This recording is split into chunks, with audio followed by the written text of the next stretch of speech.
What is going on, ladies and gentlemen? Welcome back to yet another exciting video with Gamdias, featuring the smoking gaming furniture following after the Achilles RGB gaming chair. We present you, the Goddess of Love, the Aphrodite multifunctional PC gaming chair series. In this video, we'll be presenting two leading products representing the face of Aphrodite, while showcasing the iconic features designed in resonance to the famed supercars. And with that being said, let's get into it.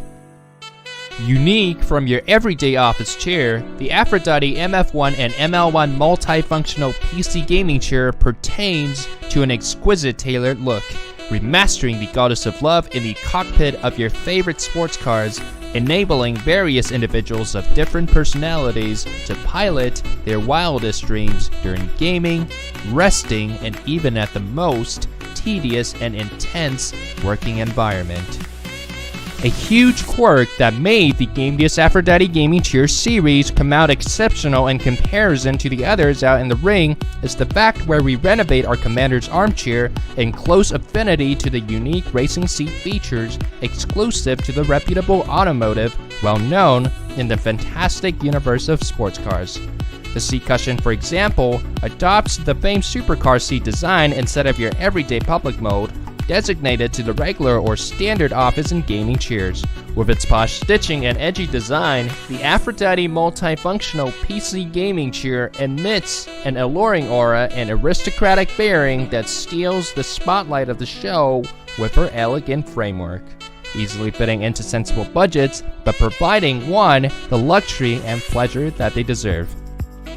And of course, the Aphrodite gaming chair allows you to properly adjust the side panels to the appropriate level you enjoy by simply going up, down, left, and right by holding the toggle switch right below the armrest. Soft to the touch and a comfortable place to rest the arms, these polyurethane armrests are firm and well textured enough to maintain your grip effectively.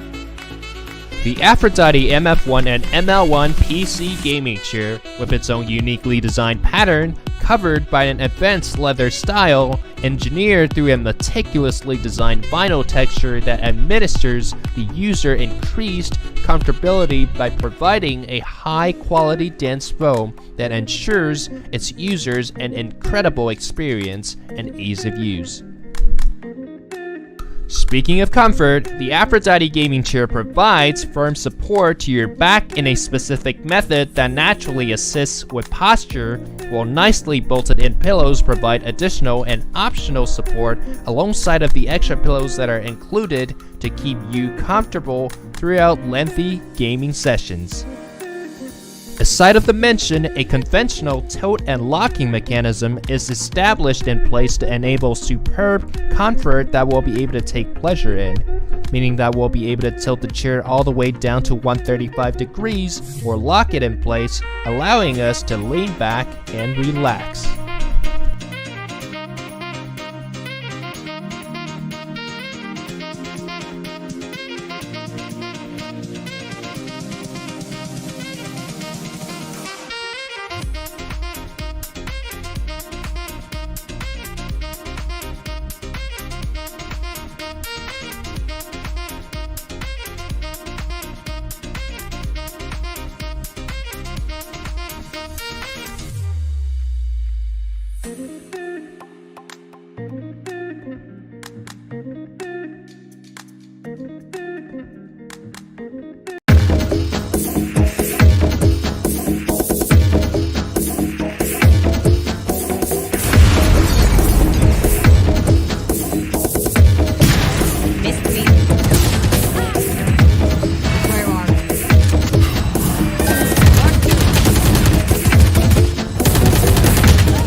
May is ending and we're preparing for rainy, gloomy days ahead, but it's such a contrast to the wild and blazing hot fire that is the esports scene right now. The VCT, SEA Games, MSI, and more are happening at the same time.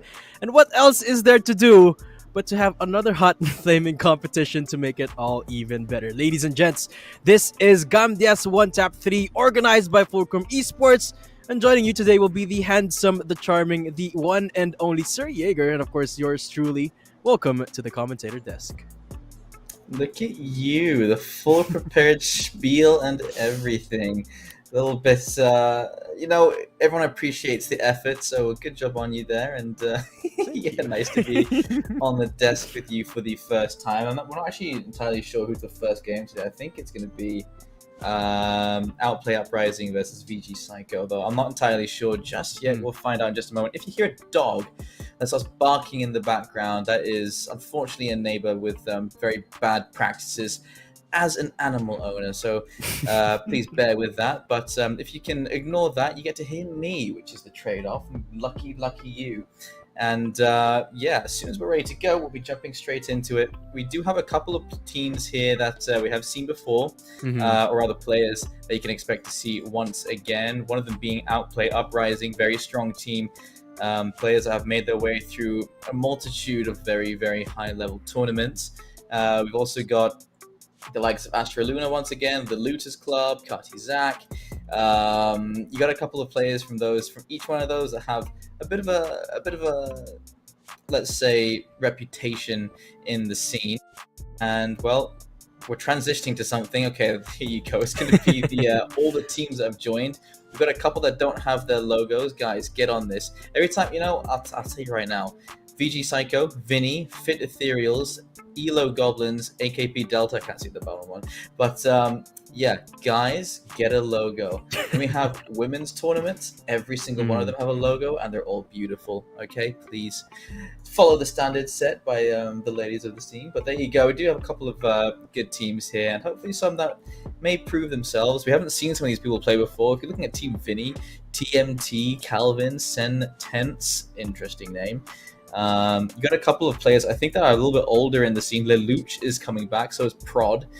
Sky Blue as well. These are names we haven't seen in quite a while. Goblock is, well, not a great name. Desania, he's coming back. Nice to see Desania coming back as well. That's in Team Elements. Channy Boy, Lechon, New Meta Order. Kati WWC have fielded New Meta Order, who is a veteran in his own regard. And looking down this roster, other than that, we don't have too many other players. In Ethereals, you do have Zeal, but that's obviously not the same team. Derek in Goons with Azumu, and yeah, you got Zaki for Cyprus. So a couple of very new names here, and generally, as the case when it comes to tournaments like this, you get some very one-sided affairs when it comes to the start of the tournament. Right now, we are waiting for them to jump into it so that we can jump into the game as well. But if you're hoping to start the day off with some very close games, it'll either be because you got two of the best teams going head-to-head or two of the worst teams. Not the most favorable positions that you want to have. You want to have the seeding done right, and then you want to see the best going forward and the worst leaving early on. That's why as you get towards the end of a day, the competition gets a little bit closer. Fulcrum Catalyst is going to be here as well, feeling they're currently improving team. Outplay Uprising and Fulcrum Catalyst are the two teams to watch. Kati Zach have recently been the only teams getting close to the end. Astra Luna Esports as well. And Demon Dogs, geez, we've seen them play before, and it seems like they're joining more and more tournaments organized by Fulcrum, so it's nice to see them coming back. New teams having new opportunities. Hopefully we get to see them go even further. Are you looking forward to any of these teams? We do have a bracket coming up in just a moment.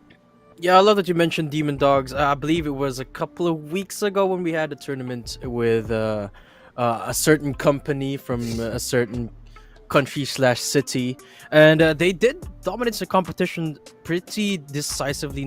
Unfortunately didn't win the entirety of the tournament, but yeah, they have been looking pretty good. Sanguine Rebels as well, been seeing them a lot on these community tournaments, and a lot of, you mentioned it, a lot of pretty familiar names and faces coming up right now. As you mentioned, we have yet to determine which two teams are coming up in our broadcast, but we'll have to wait and see. But a quick reminder to all of you who are watching, we have a giveaway ongoing, of course, provided by Gamdias Philippines. We will have one winner each of an Argus E1 and a Talos M1. Those are PC cases, so you can get absolutely for free. Just check out the Gamdias Philippines Facebook page for more info. That's right, guys, all you have to do is watch and follow all of the instructions and you can look at it. It's pretty beautiful. Look at these cases. Pretty nice. There you to go. see. Yeah, they are. RGB, Gamdias, just doing You gotta their have thing, RGB. providing You us gotta have.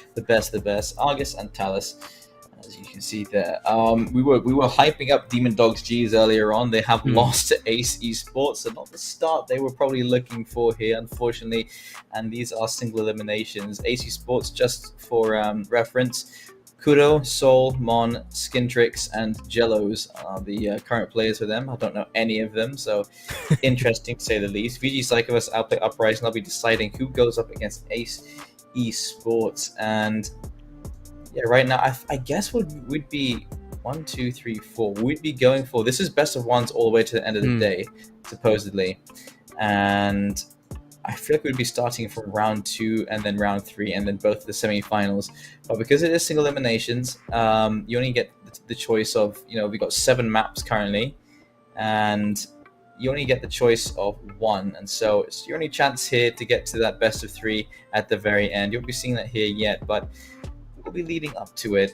And it's, it wouldn't be a Valorant, an independent Valorant tournament if we didn't have a team called Looking for Org playing. There's always one team looking for an organization to support them, but you guys have to show them. So, change your name. Not Looking for Org. You should say Org Looking for Us or something like that. Something ridiculous. Just be completely over the top about it. 717 Monsters, Xenix, Meet Your Makers, Fed Ethereals. A lot of these names aren't sparking a whole lot of confidence just because I haven't seen them prove themselves yet. AKP Delta versus Catalyst. Get an idea who's going to be going forward there.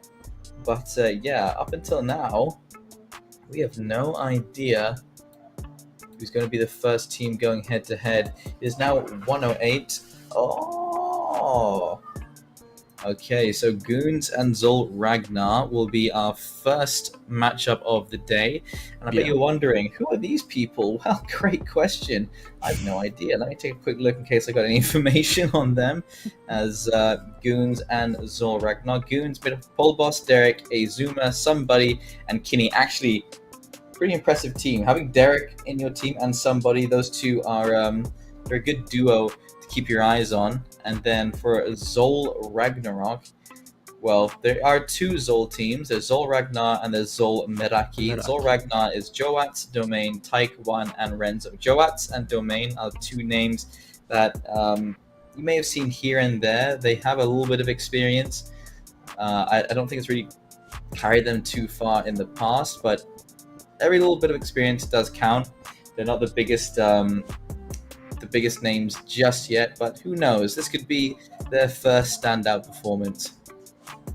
Yeah, I love that you pointed out Zol Ragnar. One of the teams with Zol as their tagline or org, I might say, is Zol Meraki, who went up against ALK Esports. One of the quickest games, I would say here, because they already have advanced into round number 2. Do mind, folks, that what we're going to be witnessing between Goons and Zol Ragnar will be the qualifier game. So it's the first round, and it's sorry for the delay here, but we are about to begin in just a few minutes. But let's just take a quick roll call of all the teams that have already went up against each other, and all of those who have already advanced. We've got the first one being Ace Esports and Demon Dogs G's, as I mentioned earlier. And Demon Dogs, they took a massive hit against Ace Esports. It's Ace that went forward. Xenix Esports has won against 717 Monster Esports as well. And Zol Meraki, as I said earlier, won against ALK. And Fulcrum Esports Catalysts, as I mentioned, they've been looking pretty good recently. AKP Delta, one of the bigger teams in this competition. Well, they were able to take him out 1-0. And now let's take a look at the map that we're going to be getting. It's Bind. So what do you think about Bind, Jaeger? Small map, easy rotates, easy to misplay on the attacker side. Something I'm seeing from a lot of new teams is the fact that they don't use those teleporters to rotate as many times as possible, just to keep players away from them as they get that spike down, try and get some map control as well during the confusion. So normally you will get a good start from the defender side. It's only until later on in the halves that you'll see the attacker side start. Okay, we can get a couple of rounds here towards the very end. And so normally you end up with a 9-3, a 10-2, something like that. and then you see the exact opposite, because we do see quite a lot, especially for these new kinds of teams. They don't utilize how easy it is to rotate around the site as much as they should, and hopefully we don't get to see that here. Hopefully we get to see a closer map. We have seen on occasion 6-6 first halves, which means that the attack side knows what they're doing, and that generally also means that you do get a bit of a runaway when it comes to the second half. But we'll see here as we will be going into the agent select in just a moment. Again, Domain, One, Tyke, Joats, and Renzo. For Goons, it's going to be Kinney, Somebody, Polboss, Derek, and Azuma. Bind. I love that we're at a certain point in the meta right now where people, it's sort of a 50-50 spot where the pros, well, they know what they're doing. They're getting pretty comfortable when it comes to the agent compositions and in which maps they're going to playing those. On the other hand, in sort of lower level competitions, such as this one, people are still sort of adjusting to the meta. One of those being the recent changes to the agents, such as, well, for example, the nerf to Chamber and the change to the Tailwind of Jet, and of course the introduction of Fade, which of course is pretty, I don't know, what do you think about Fade on Bind, Jaeger? Because honestly, I feel like Fade is pretty good in Bind. Certainly some ways to use it, but I would have gone for a different initiator simply because her utility is based on revealing information and anchoring, and there's so few spaces to put yourself on Bind. You're either going to be in the U-hole, or you're going to be in the back of the side, or over towards elbow. Those are the only positions people actually play. When you're entering into the site, you know, having the Sova, having that Sky, double initiator, that's the right play for me. They've gone for double duelists here for Zol Ragnar, and one of them being the Reyna coming out, and the Jet, who has fallen out of the meta and now being used on Bind as well, where she's one of the, I feel like, least effective. I think it's going to be an interesting matchup. I do prefer Goons' agent selection here. They've got the Chamber for fast rotations. They've got the Brimstone for some good stimming and some extra smokes as well.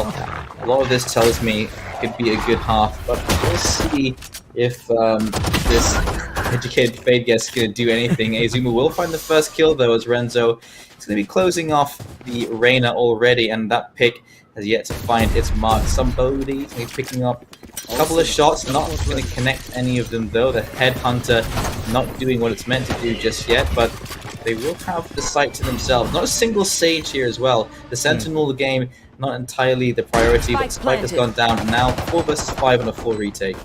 Yeah, Zol just cooperating with their members as Polboss, again, just capitalizes off that beautiful swing against Tyke. And Joats finally reveals themselves, activates the Tailwind. Just be careful because right behind them is one lurking member, Somebody. Easy on that swing. Now it's a 1 versus 3 as kills goes left, right, and center, leaving the main all alone on this retake. 47 health, and Faint Shell is actually meeting Polboss's demise right there. But no matter, because Goons, as you have sort of predicted, well, with the shining sort of better composition, that I have to agree with you there. Their composition is just a little bit more up to date. A little bit more standard today. Double initiator. The double duelist is sort of falling out more and more, unless you're one of those teams that just love playing that absolutely have to. I mean, even then, it's more often than not that the Rain has been replaced by a Chamber, especially as I mentioned with the changes to the Tailwind. The double initiator really has paved its way back into the meta. And Goons, well, pretty good start of the game right there. No force buy coming out from Ragnar. Even the fact that we don't see a Killjoy pick, we're seeing a Cypher pick, that's already very telling to me. You should be having a Killjoy on that B side, not a Cypher, not in this meta. A couple of missed shots there, unfortunately. Renzo, that could have been something for free, but I think perhaps a little bit distracted by the amount of targets that were available. Polboss going to be finding one as well. That's going to be the 2 versus 5 already. Looks like they're already converting. Azuma's pushed all the way into their spawn, and there's going to be a fight back. Joats, of course, one of the only members of this team that has some of that tournament experience. I'm not sure if this is the same Derek that we're expecting to see, the one that came from South Built Esports, the one that came from Bren before. I don't know if that's the same Derek, but if it is, Goons do have quite the buff on their side. It seems like they're making it work so far. I mean, 2-0, of course, is off the back of the pistol round win. But here comes round number 3. This is where we find out if Derek really is that person that we are thinking he might be. Goons, it's been pretty clean couple of rounds so far. Only 1 death for most of their members, apart from Derek himself, who has yet to fall for the entirety of this game. No hero buy coming in from Goons, despite the fact that they did lose 1 member up for the full-on Spectres. So let's see what's about to happen right now. Goons taking it a little bit more slowly because, well, it's round number 3. They want to get those picks and get possibly an upgrade onto their hands. And here we go. They're looking for that information. This is where the double initiator comp shines, looking for a little bit more essentially before committing to these sites. It's a 3-man stack down in A, 2 in B, so this A site hit might not be the best idea right now for Goons, but they do have a lot of time to their hands. Flash about to rejuvenate. 2 flashes into the site. Fair enough. Headhunter in hand as well. Colboss clearing for his teammate. Out comes the flash. He knew there was one in the corner. That is an instant upgrade, just as you said. But Joat is watching the angle. And that is the benefit of that crossfire. And trying to use his SMGs up close. A little bit distracted as well. Somebody having to switch it out. Still finds the kill though. And this is a 3 versus 3. But they've already done quite a lot of damage here. Like, fair enough. Even if they lose this round, look how many guns they've taken away. Almost as good as it can get right now. Now they've doubled up on the damage. Domain falling down means it's all down to Renzo. He doesn't have that Phantom, but that's about it. He gets 1, and he fell. Goons, again, the last man standing for the squad is Derek. And, wow, the consistency right now for Goons is looking so good. I mean, don't get me wrong, it's only been 3 rounds in. But they're just so good at capitalizing on where, or rather knowing where they can capitalize and then executing off of that. Beautiful start right there from the flash, or the sky flash play, clearing out that close right angle just outside of showers. Of course, it was traded out, but that's essentially what started out that beautiful round for Goons, that they were able to trade out all of those kills from happening. Night, they were able to become that aggressor, or the, looking for a term here, proactiver of that round. Taking that initiative always important. I've got some issues with that round in particular. Why are you playing close angles when you have the rifle advantage, and hiding in that corner there when you could have been playing at a long range angle? And now here, this timeout as well. They've called a timeout on a round where they can only afford pistols, and they're on the defender side where you can't really change the pace. So I'm not sure if this is trying to fix a problem or if this is them trying to break the momentum, but they're not going to break the momentum if they're buying into this round with the pistols. It would take quite a lot of work to try and steal away around here with those upgrade pistols. So let's see if there's any merit to what they've just done. As for Goons, I think they'll be happy with getting these first 3 rounds, getting a free upgrade, and even if they do lose a bit of momentum on the pause, I don't think they're going to be misstepping here. And this is what I said as well at the very start. You're looking at potentially a one-sided game here, unless Ragnar can pull something, well, a little bit more flashy out of their pockets. They did put up aggressive setups this time from both B and A long, so to speak, but you have to find anything to force Goons all wary of it. Somebody leading the charge now. 1. Timing just worked perfectly right there for somebody, and A short, they're executing down to it. There's no one here to meet them at all, which means it's gonna be a free plant essentially. Beautiful smokes as well, so Izuma will be permitted of that position just above that vehicle. Domain pushing up now. Everyone grasping from Ragnar, but somebody catches Domain, hands down. Joat's going down. Okay, uses the Blade Storm to pick up 2 resets, 20 health and a dream now, as he gets a little bit more damage. And Tyke, hold up, this might be dangerous for Goons. That's all down now to the Brimstone Derek. Double swing, double headshot, but it's 1 versus 1 now. Joat's 1 HP, no more blades to work with. He has an ult as well. Back and off down into the short area. Oh, it doesn't even need to use it for the clutch. And Derek man has yet to die this entire game. This is definitely the right Derek, because he is the absolute clutch master. It's very difficult to close it out against him. He gets 3 kills there on that defense, and he played it perfectly. And Molly goes down onto the spike. He backs away because he's got the ult orb all ready to go. Joats has to push him because he can't force that ult out of him. And now Joats does have the operator to work with, so at least there is a little something for them to try and fight back with. And we'll see if Derek can try and isolate those fights against him by blocking him off. I wonder what Zol is planning right now as they go back into the full buy. It seems like, again, close angles and aggressive angles. Finally paying out for Joats, who finally picks up the first for Zol. Whereas the operator is a massive investment. That one frag has to be translated to a little bit more, especially with Goon still holding on to the default, perhaps looking for a little bit more punish, especially with Joats pushing up, Renzo leading up against him. Oh, getting that swing, beautiful against Kinney. So 5 versus 3 now, and Zol finally open up a round for themselves, but this is still Goons. So perhaps they could come back with this 3-tack down into Tyke. Gotta be spotting them. Somebody be able to trade that one out. And they're going for the B side execute right now. Renzo good for both of them. It's gonna be the first round on the board for Zolrak. Takes getting aggressive down long, but well played. And again, Joat's one of the experienced players. Renzo as well, put his name out there, do a little bit of damage as well. And there's still, actually, Goons have been surviving on only 1 player left round after round. And so they are feeling some of that economic damage at the moment. They're going to have to be picking up a couple of pistols, SMGs.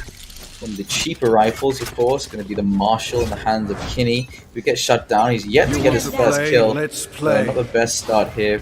Prowler gets sent out, not to get any information from U-Haul down towards mid.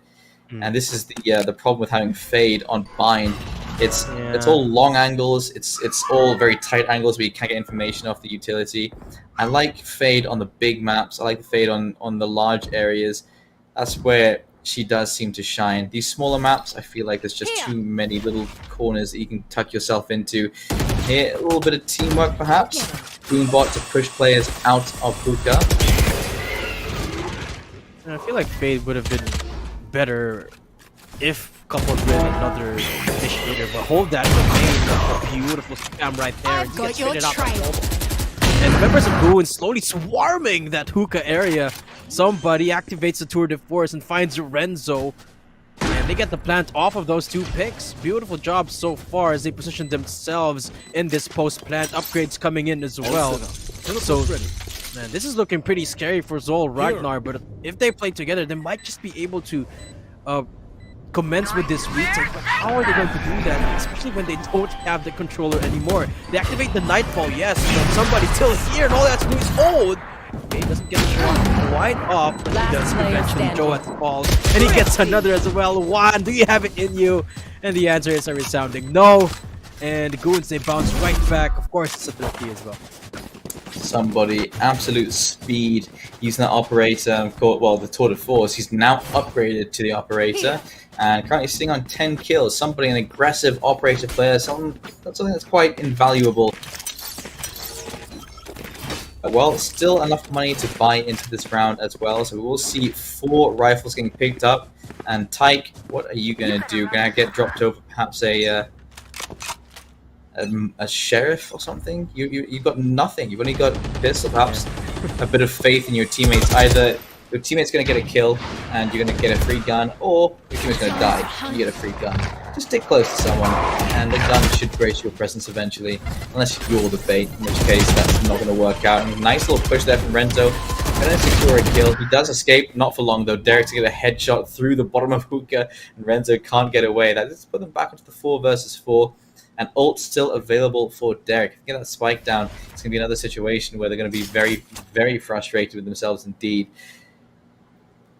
It was a beautiful opening pick right there for Zol, but Goons, again, just so good with these trades. And they walk off of that with the man equalization as they look for the A-side execute now. 50 seconds left on the timer. And again, it's looking pretty dicey right now for Zol Ragnar, even though it's still the even game. Okay, there goes the Fade Haunt coming in. Polbos picks up Joaz.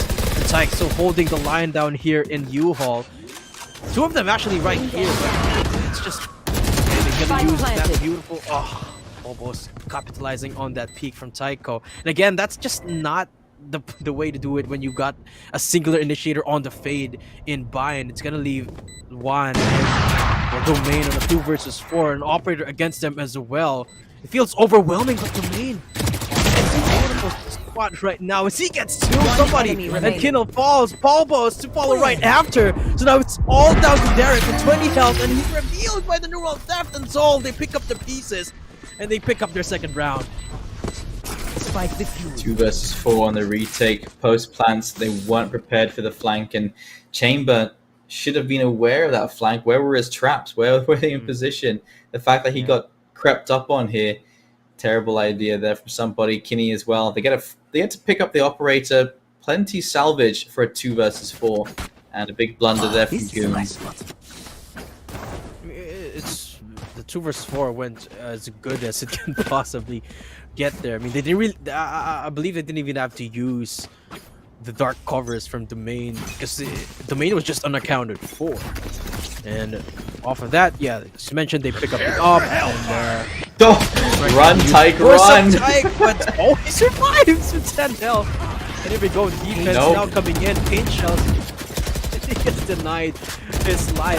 Now that permits Goons again off the site. Sake, what a nasty spam recon bolt combo right there. Zuma activates that showstopper, but beautiful updraft in response will ensure the safety of that jet. Renzo, okay, he's got the timing off on the Sky Smokes, but they have to push up. And again, it's a 3 versus 5, so again, it's Zol with a sole order on ahead of them.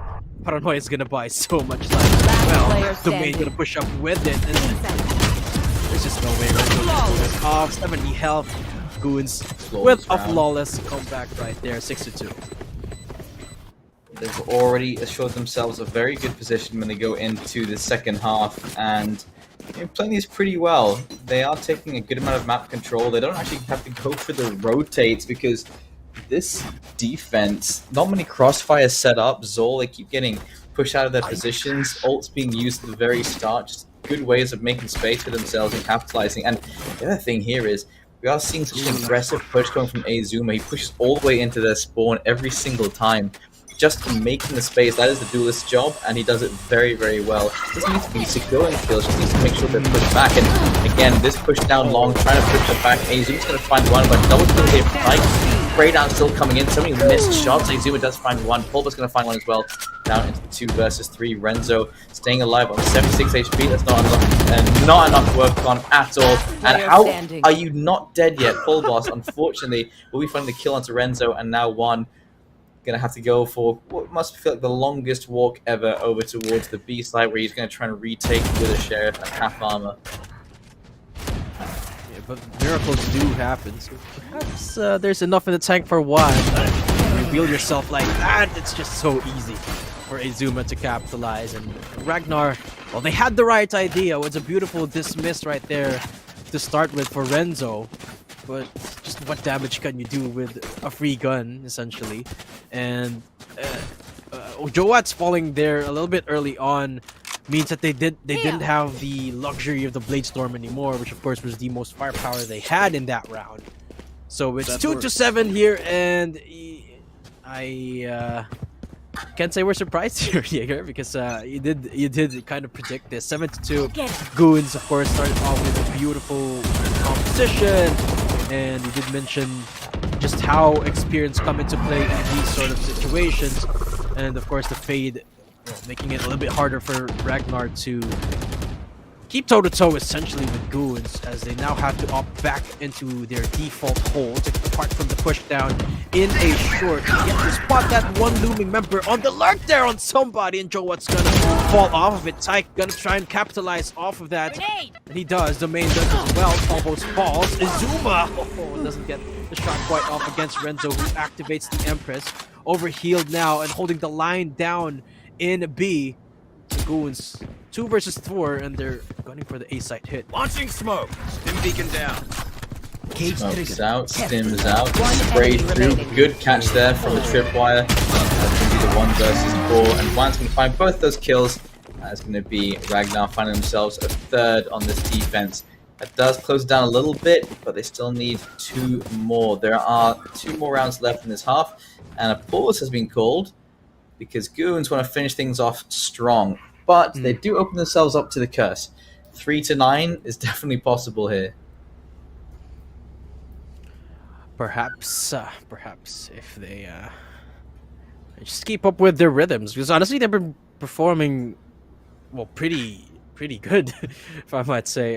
7 to 3, of course, isn't a massive leap, but it's good. It's good enough for them to translate that into a pretty solid start in the second half. Of course, they do want to make this a little bit easier on themselves, ergo the timeout.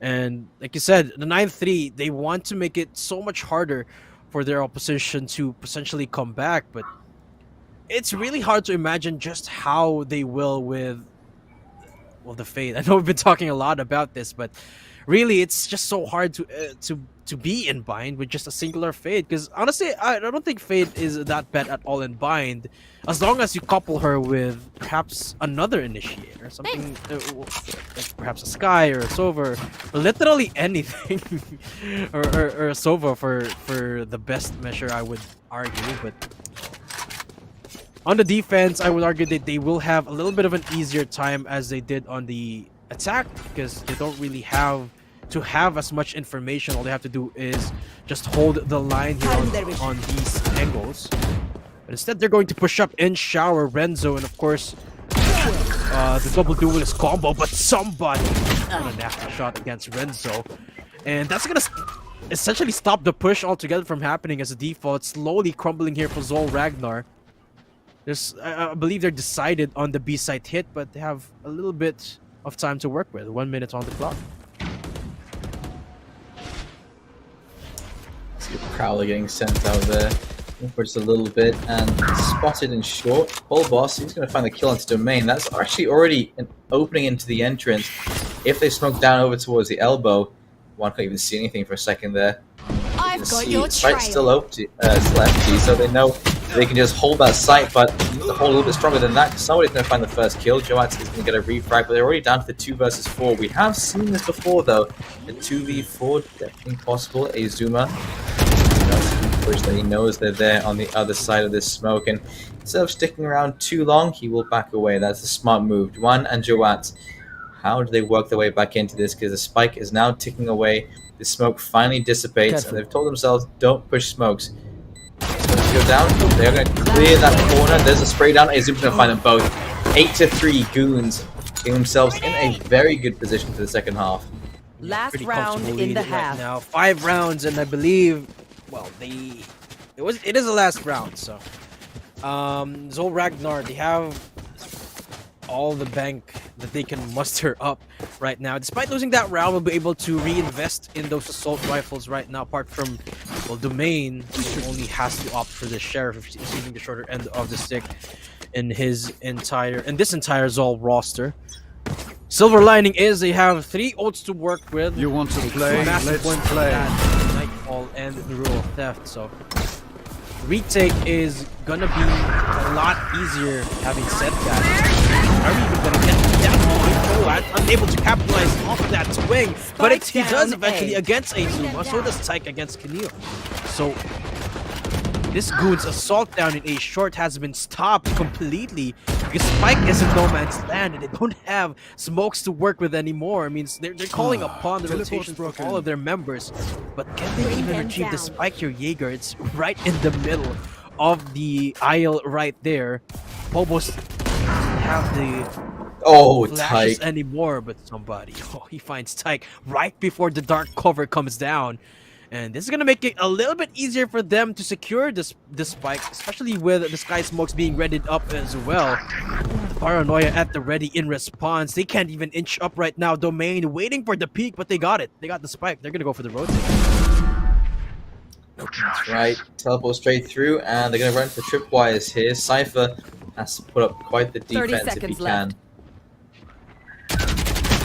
Oh, but Juan trying to hold the line, but somebody again with the defense nullification. Spike Can planted. get that off. And what has happened here?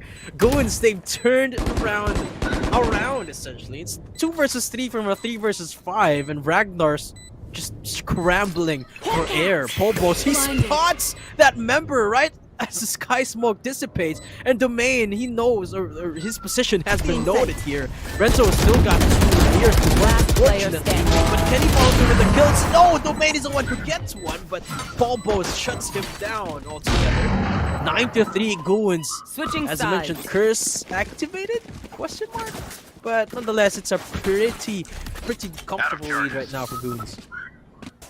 Oh, we'll have to see after this pistol round, because it is now up to them to sub this defense. Double initiator again, even on the defense, gives quite a lot of information. And Brimstone smokes, raises boom bots and grenades, and of course the fast rotations that are available to the chamber. Somebody's going to have himself a field day here if he can have a good start. So let's see how this pistol round goes. As the first pistol round went the way of Goons, perhaps Ragnar can get their start here. Perhaps. Teleport's ready. But seeing as how the first 4 rounds panned out for Goons in the first half, it's hard to imagine how Ragnar are going to bounce back. Of course, it's a pretty solid recon vault to start with, but somebody looking undeterred. He wants to beat this again, and he does! Oh, teleports just in the nick of time, but he spotted out 2 of those members, pushing down now in a short. Ragnar still looking for the execute right now, but there goes the feeling. Revealing himself, picks up 2, looking for more. Finally gets shut down now. We're left with a 3 versus 3. 1, okay, goes for the swing, but Polbo's all the ready for it. That's still yet to commence, and Goons gets going to town. They're mowing them all down one by one. It's all down to Tyke on the Sheriff, waiting for anyone to be overzealous with the push, but look at the discipline from Goons. No one is budging. Hawk out. Blinded. The flash coming in, Tyke can't really do much from this position. Low HP, 40 seconds left. Not the situation Tyke wanted to find himself in, especially considering the score, which is about to be double digits for Goons, unless he can pull something magical here. But do you believe in magic? Because I don't. Azuma's going to find Tyke, and 10-3. Unfortunate, but Goons outplaying once again, winning both pistol rounds, and assures them 4 rounds for free. Double digits for Goons. At this point, you have to wonder what Zol is feeling right now. Are they going to go for the force buy? It seems like not. And instead, they're going to be banking on against 11, rather. So they're going to have to... Man, they're going to have to dig very, very deep here if they want to at least equalize the scoreline. Or perhaps take us into overtime. Because honestly, that is the only thing that they can opt for, or rather strive for. It's hard to imagine how they're just going to do that, because so far, I mean, Goons is just having a field day, to be quite frank. 10-3. It's a pretty huge gap between these 2 teams, and I wonder what Zol is going to do to try and change things up right now.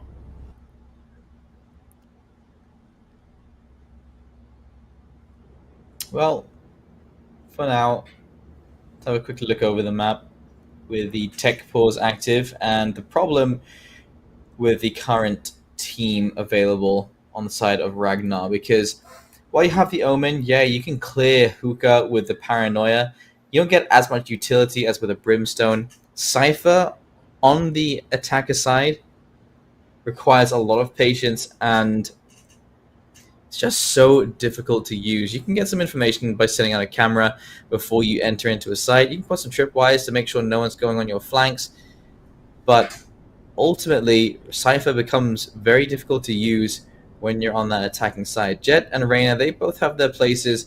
They only have those 2 flashes on them, and they're not actually full-on flashes. They are blinds, but they're near-sighted blinds, and so they're not completely 100% effective.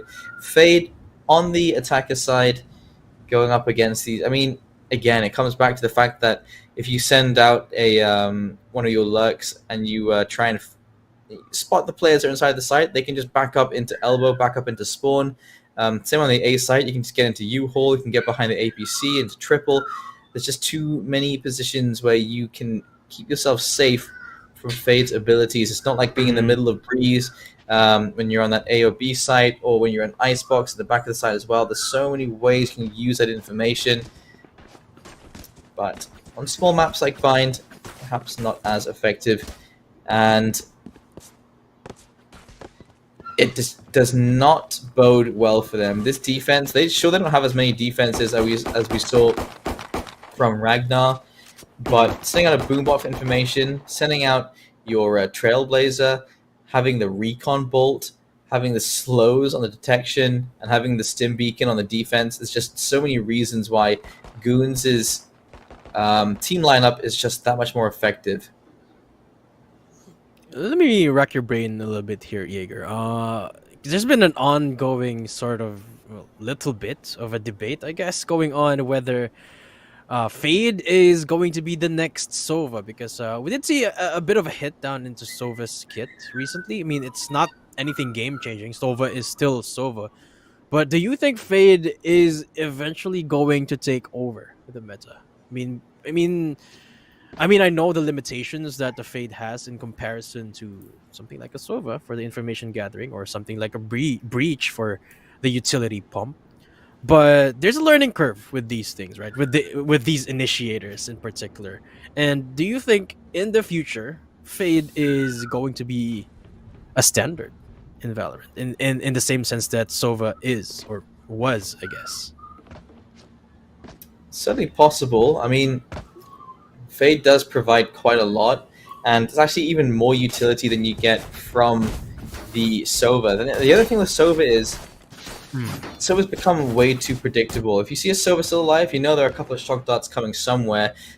People are so quick to pre-aim where that recon bolt's going to land and to immediately get rid of it. The Hunter's Fury gets hunted down before it can be in full effect, or people committing to the final defuse during the last hit of the Sova ult. There's just so many ways Sova can be countered now. And Fade, fairly new to the meta, fairly difficult to play against, and there's some great ways to use her as a crutch, as well as having all that extra utility. Fade can become a very big part. I feel like there comes a time where each team is going to want to have a Fade, perhaps a controller that has ways of taking away vision as well. And because in most situations a double initiator does have a good place, Blinded. I think Fade can definitely be one of them, especially since that Sova nerf, as you said. I guess we'll find out in the coming future. But for now, we'll find out how this pistol round, or rather this second round in the second half, is going to pan out for both of these teams. Goons, of course, has a pretty hefty investment on those Spectres.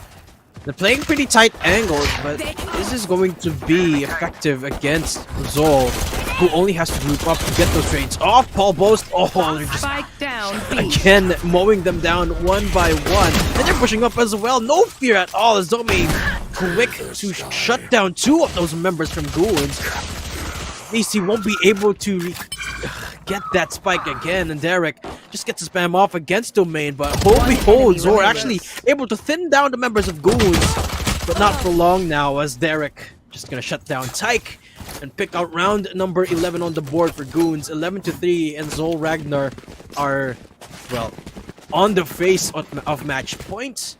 But the silver lining is they will be getting their guns this time, so perhaps they will be able to stop it for now. It's dependent on how they play those long angles. Again, last time we saw them pick up the rifles against the bonus round, they chose to play up close. They chose to try and take those close fights, and that is not where these rifles shine. They shine at a long distance where you can get those spray downs going, and it's easy to rival the short range potential coming from the SMGs and the pistols. So Ragnar, they need to play this right. They need to make sure they're keeping their distance at all times. Otherwise, Goons, they're going to steal away another round. Here we go. It seems like it's starting off a little bit faster than we're used to here for Zol, as he's looked for the B side split 2-2 and 1 down in Lurk. Trade now happening between Keeney and Joe Watts. But they're still looking to commit down into a side. Tyke unaccounted for. Will be able to not get anything out of that position, actually, as Goon walk off again with a man advantage and the upgrades as well. So now the retake gonna happen, Spike and Goon's planted. all positioned up in CT. 4 versus 3, but can one hold the line here coming in from all of them? It's beautiful. Oh, gets concussed actually, but Renzo going to town and Domain to follow up. When falls, so that's Polpo's finally getting 2 and leaving himself in a 1 versus 1. Doable position, 15 seconds left on that next guiding light. 2 bullets as well. The confidence is not really gonna work out. Zol buy themselves a little bit more time, but that was so close. They've lost 4 members off of that round. Well, we saw rounds won like that by Goons as well. Of course, it was the controller that was the last one left alive as well. So it's just a bit quaint that Domain is the last one alive in that situation as well. But it is going to be the upgraded rifles coming this time for Goons. And so now they can fight back. Half armor for 3 members of Ragnar at the moment as well. Not the best situation to be in. Polboss is on the Spectre though. That is their silver lining. Perhaps they do have a chance. And well, a split towards the B side is looking evident. No one's looking towards B long. They don't have any utility in that position either. And it is the setup coming in from Goons. More heavily stacked over towards the A side. Goes down, Flash comes out. Taiki tries to get into a safe position. And they are slowly creeping up on that B side. Crosshair still placed down in hookah. They got pretty good. They've got an idea that there's at least 1 person just outside of it. The Spectre as well. This is where they shine. And Polbos gets decayed and well clung onto that position for now, but Paranoia trying to weed them out. Tailwinds into the hookah area, and Juan is the one to actually shut down that crossfire in hookah. Gonna open up B site for now for the plan to come in. Now again a retake, 3 versus 5 Goons, but this time there's not a lot of firepower in their way. Well, of course it's the Phantoms and a couple of, well, it's just assault rifles for all of them, but it seems like they're just going for the save here. Jaeger don't want anything to do with this retake, and it's a pretty smart call. And besides, Goons, well, they got plenty of room to work with anyway.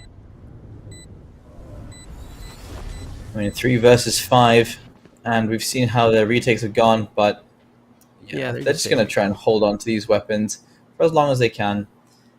And as they all exit the site, they are post-planting on the other side of the portal. Just the one. I think it's safe to go over. So many players teleport through. Spraying through the other side. No one's going to reveal themselves. A spray down to try and get some extra damage. Not going to connect either. And a little upgrade in the next round for 2 of the members. Everyone else still sticking to their rifles. But Ragnar, they're not done yet. They want to try and salvage some of this lost scoreline. Perhaps get this 5-11 to something a little bit more respectable. Cheers, mate. That was pretty scary for a second there. It was like a Mexican standoff with a sheet of paper in front of them. So separating them from seeing each other. But nonetheless, Goons able to save those 3 guns as was their goal. And Zol, as I mentioned, looking for a little bit more in this second half. Again, they re-aggress down into B long. Goons pretty aware of this aggression. Nobody wanting to commit into that B long area, apart from, or rather, Joats is the one to lead the charge down in hookah. But so far it's pretty quiet down in B. Nobody meeting each other as of yet. The 3-man stack down in long now. Oh, they're contemplating this push down from Goons. They really want to take a little bit more leeway down here in B long, but if they do, they're being kept in check by all of the members essentially of Zol Ragnar, who are now eyeing that B site like it's a treat.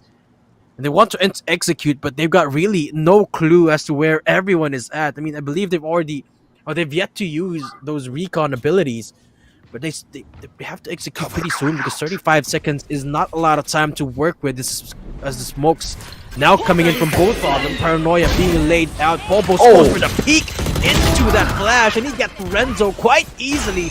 Azuma, you will trade that out with the pinch shots as well. Picks up the man advantage now on a 4 versus 2 with Goons. Oh, they're not letting anyone into sight, and Sol, they can't even inch forward. One finally taking down 10 Pobos, seconds but left. that's about the only real estate that they're gonna get apart from this Omen ult about to come out. Is there gonna be enough time? No, Nope. there isn't, and Sol, oh, it didn't even inch forward down and B and Goons now at match point. Took a little bit too Match point. long to make that decision. Goons had already cleared out quite a lot of the firepower from Ragnar. Now 12-5 the scoreline. Goons have hit match point. Looking for the final nail in this coffin. Joats and Domain desperately kicking to try and stay alive though. And looks like they want to try and split towards the A site. And I think that's a fair choice. But considering all the utility they're about to run into from the chamber, they could get slowed down, they could get severely punished. No ults available at the moment for Goons. They're going to try and start things off by a peek inside of showers. They know the fade is very close by. Oh, sweep now happening in a short. Recon Bolt's gonna spot all of them out, and Zol open things up quite decisively as they pick up two untraded so far by Goons as they now slowly make their way back into that side. Re-establish that hold down in the sight.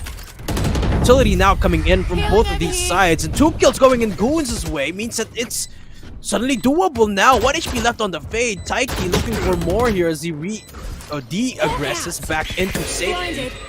Pobos using that guiding light. He gets shut down. There goes the info into the peak, but Domain shuts him down before he gets anything, and all down to Derek now. He's been in this spot before, but he's gonna get denied now. 6-12, Zol, they bite back for now, but still they got no room to work with here, Jaeger. Yeah, but it's a bit strange that Derek doesn't check that corner. Must have been a little bit of miscommunication, but that is going to be, once again, the save round for Goons. 12-6 though. I mean, they've already had a pretty good spot anyway, so Cheers, mate. willing to risk this round from getting out of their hands. But again, it's the aggression down in B long. They're putting so much priority in this B long control. Hasn't really been worth it for the most part here, Jaeger. That's the question I'd like to ask Goons. But this whole game has been pretty solid for them. So again, they're looking for the 3-man stack now in A. No more B long control anymore as the noise being made down from A short. Joat tailwinds in into the hands of the shorty, but just not enough damage. 144, 6 HP left on Joats, but he's looking for a little bit more real estate down here. Hunter's Fury to aid them out. Azuma looking for those kills. Oh, he gets to swing off against Joats for the headshot as well, and the upgrades not making their way through, but Derek picks up one, activates the orbital strike, and now it's all down to Kimi. But that was so close still. 12-7 now. Goons, if that round was a little bit more, or if that round was just a little bit more favorable for Goons, it might have been the end. But now Zol, well, this is another storm for them to weather out because Goons gonna be able to pick up those guns once more.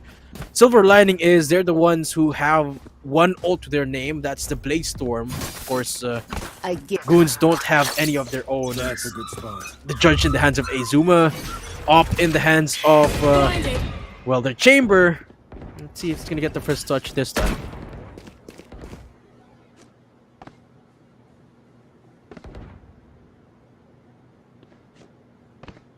Okie dokie. I actually got disconnected for a second there. Did you see me disappear? No, actually. It was like magic. I was gone for a whole second. I came back and said, "Oh, 12-7, interesting." So no idea what happened in that previous round, but hopefully we're there in the recap. Tyke. Oh, what is the timing there? Where are you? As Utility gets sent up. I think Azuma just went for a little peek around. Renzo does find one, so does Tyke. And these entries looking very good from Ragnar. The off shot. Oh, he connects. Joats falls. Actually gonna make things a little bit easier on this defense for Goons, but B-side's already being swarmed by a lot of the members now of Zol. Are just slowly going to get the plant off. Somebody's still here. unchecked down in elbow, operator in his hands, no other guns apart from the headhunter. See, oh, rather tour de force, not operator, but Tyke's gonna come from behind. Oh, Goons is not ready for this. The trigger discipline, he's gonna get them both. It's all down to somebody on the off. It's having such a beautiful hold, but Tyke on the lurk, gonna shut it all down for Goons and Zol. Just when they need it around, they pick it up, and suddenly things are looking a little bit dicey for Goons because look at their eco, Jaeger. It's not looking good. They switch things up. Somebody he switches to the classic instead of the headhunter. Interesting. I think that would have been a kill regardless.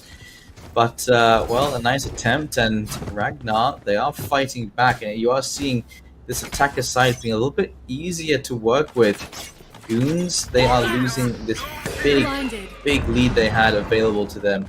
We are seeing a couple of victories all across the other side of the tournament at the moment, though. And so, quick follow-up we're looking at here.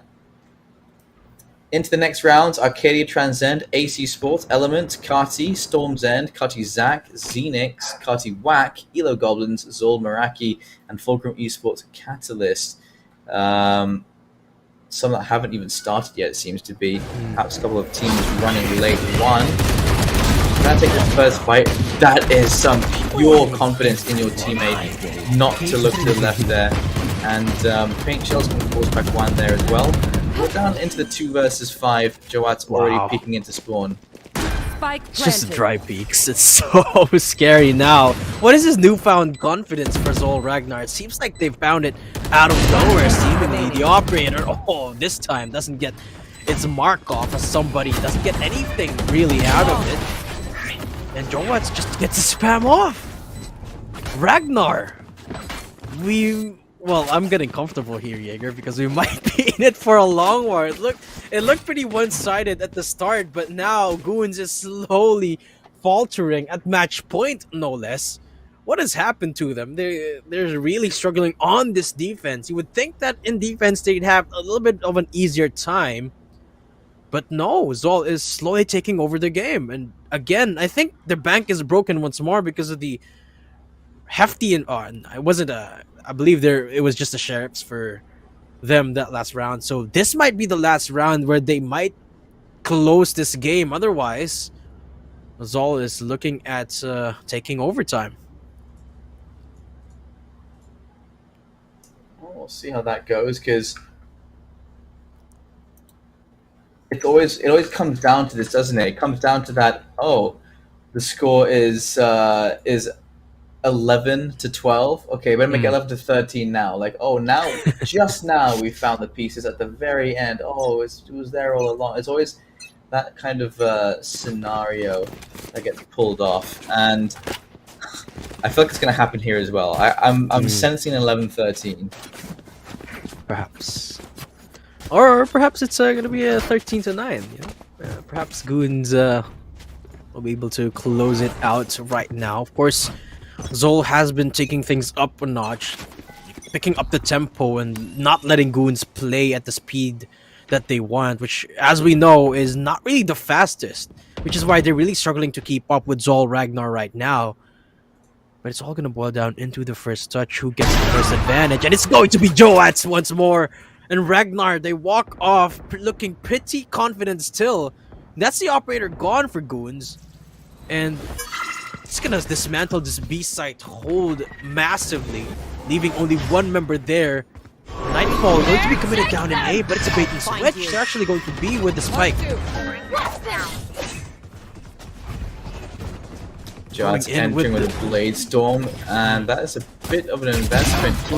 Hearing a lot. There comes a recon, and just trying to stay alive in the meantime. Sprays through the smoke and do connect a little bit of damage, to be fair. Azume is going to find Domain as well, but now things are looking very, very dicey. Azume is going to find Tight, and honestly, Goons, they put themselves in a good position, but they do have to commit to this retake, and Kinney is going to find it now. In the 1 versus 3, he's not going to find it. Derek going to find the headshot, and that's going to be Goons finding themselves a 13-9 first round of the OneTap Gamdias tournament has been concluded. Defenders win.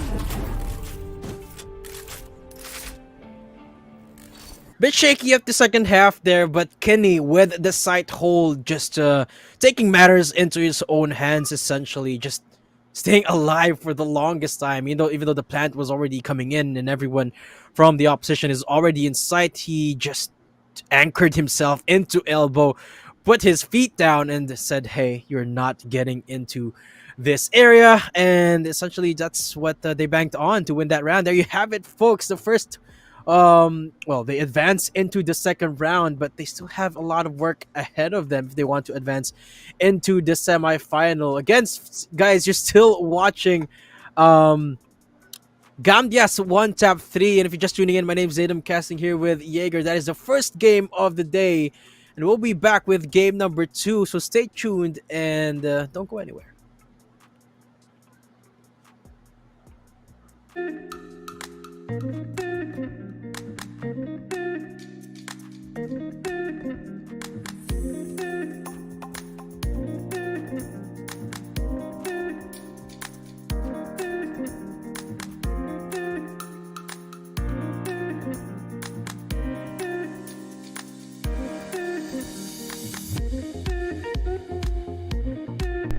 How do you like the Aphrodite Gaming Chair series? Let us know in the comment section down below. If you enjoyed the content, please like, share, and subscribe to the channel while turning on the upload notifications to ensure that you do not miss any future updates, releases, and special giveaways.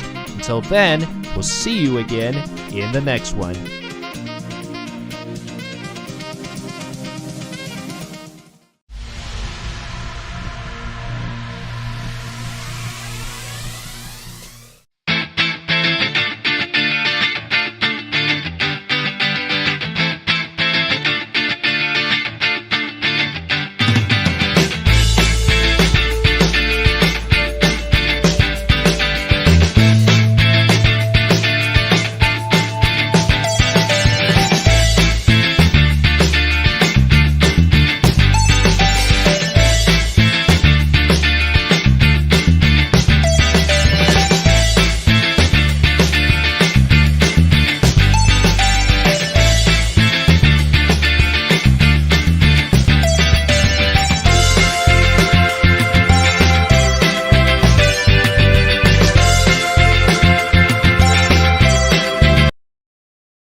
What is going on, ladies and gentlemen? Welcome back to yet another exciting video with Gamdias, featuring the smoking gaming furniture following after the Achilles RGB gaming chair will present you, the goddess of love, the Aphrodite multifunctional PC gaming chair series.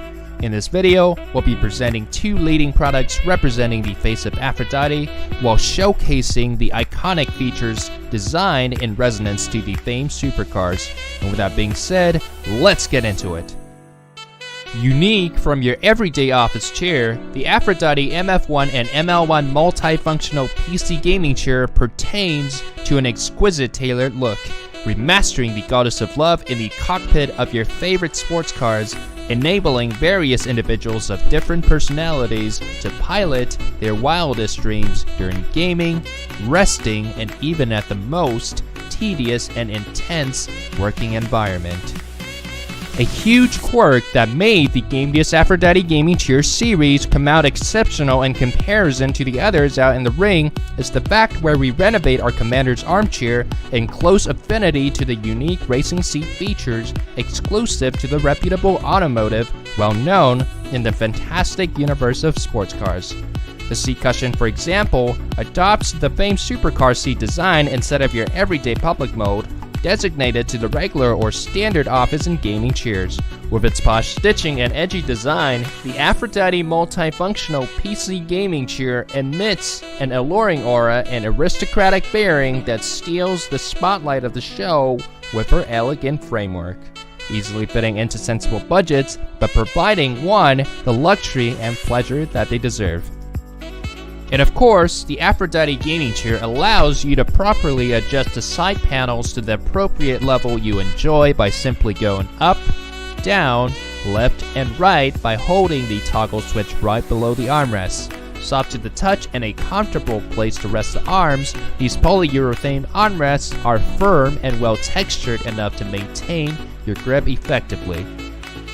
The Aphrodite MF1 and ML1 PC gaming chair, with its own uniquely designed pattern, covered by an advanced leather style, engineered through a meticulously designed vinyl texture that administers the user increased comfortability by providing a high-quality dense foam that ensures its users an incredible experience. Welcome back, ladies and gentlemen, to the Gamdias OneTap tournament, and we have Speaking a of couple of comfort, deals coming your way, ladies and gentlemen, because if you are looking for a couple of upgrades for your PC at home, or you for a little discount as well, we do have a couple coming your way for this weekend, next weekend, and the weekend after that, May 21, 28, and June.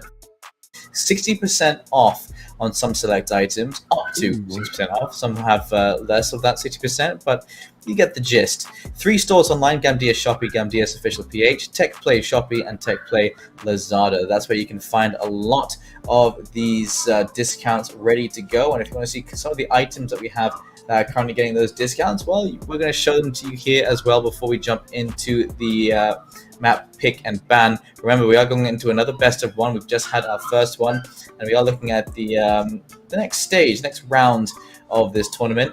And so for the products, well, we'll flash them on the screen as soon as they're up. But we did see a couple of them during the break as well. You should have seen some of the names of the store, of the names of the chairs, some of the names of the peripherals and PC parts as well. Yeah, again, guys, the sale is ongoing right now, next week, and the week after that. So only on these days. On Saturdays, you get up to 60% off on the online stores, as mentioned by my friend here, Jaeger, on the Shopee Gamdias official PH, TechPlay Shopee, and TechPlay Lazada. And now we're going into the next game of the day, Fulcrum Catalyst versus Goons, and this is the map Veto that we're showing right now. Remember, folks, it is a best of one, so all of our teams have got everything to lose and very little time to adjust to the playstyle of their opponent, and we're headed into Ascent for the next matchup. Fulcrum Catalyst versus Goons, and well, it's a pretty similar story to Bind in the sense that they're both relatively smaller maps. But what do you think about Ascent? What differences are we going to be seeing here when it comes to the agent select? Well, for Ascent, another mainstay again, it is the Chamber. Chamber has replaced most Sentinels that we have so far, including the Sages, including the Killjoys and the Cyphers, just because the firepower that comes off of having a Chamber and the ability to rotate is so useful, as well as the fact that you can put down those traps and have to be nowhere near them for them to be usable. And these 5 players that we have for the side of Fulcrum Catalyst: Absolute, Sick, Ice Peak, Supremo, and Shouty. Very, very talented players indeed. In fact, I think that we might be in store for again a potential another stump. Perhaps. I mean, we did see just a beautiful performance from Goons in the last game. Of course, they did falter a little bit in the second half against Zol Ragnar, but perhaps they can make a repeat of that in Ascent. They had a pretty solid, I believe, attacking side in Bind, and now perhaps they can make a repeat of that in Ascent. And we did notice a difference between Goons and Zol Ragnar earlier. Was that Goons was the one who played to the strengths, or rather to the meta accordingly. So perhaps they will be able to keep toe-to-toe with Fulcrum Catalyst right now. Of course, one of the stronger teams in the entirety of the tournament, and Goons just showed to us that they have what it takes to win against these teams. So perhaps they can Think you can keep up? that against Fulcrum Catalyst. Time for a field So test. when it comes with regards to the agent will select guide here, your I would blades, expect pretty much a similar composition between these two Time for a teams. field The double test. initiator is becoming a standard here in Ascent, particularly this setup that is Think the you can keep up? KO into the Sova. And lo and behold, I think we're getting a mirror matchup here, Jaeger. Yes, we are. Just quick update for the other teams that went through. CDG Cyprus going up against Arcadia Transcend. Outplay Uprising versus Ace Esports. Elements versus Carti. Storm's End versus Carti. Xenix versus Meet Your Maker. Carti Whack versus Elo Goblins. And Demon Dogs Hellhounds versus Zol Meraki. Then, of course, we have this matchup here. But it's shaping up to be pretty good as we head towards round 3 and the semifinals as well. The 3 teams from Carti are actually advanced into round number 2. They have a pretty solid chance, statistics-wise at least, of advancing into the grand final. But unfortunately, we won't be showcasing any of their matches. Instead, it's Goons versus Fulcrum Esports Catalyst, who will be showing right now with game number 2 in this broadcast. And quick ace stack from Goons down on the on a main. Yet to make any noise though. They're just waiting for this dark cover to dissipate down here. They're about to pull the trigger on that utility. The knife being thrown out. The paranoia as well. Absolute is absolutely blinded. But they have to be careful here. 3 members here in a site tailwinds into the generator area. Somebody again claims that real estate for his team, and it's an easy plant for Goons for the most part. Has been a fast plant, but here's the biggest problem. It's the potential for the retake. Look how much of it they're clearing to make sure, okay, no one's pushing us down from short. No one's going to try and flank us from our spawn. it's time to go for the retake. And utility going to be coming in, the flash to enter into the site, and that's going to be a fail actually. Azuma, a double kill, really good both flat positions here, and Azuma, very, very strong defense. Goons not messing about at all on that attack around. Yeah, Izuna was just popping off in that round. Look at the confidence buy coming in as well. Vandal immediately picked up off of that frenzy 3k. And wow, Goons really feeling good off of that first win against their former opponent Zol Ragnar. I mean, I thought they were shaken a little bit off of that rocky performance on the second half, but it seems like no.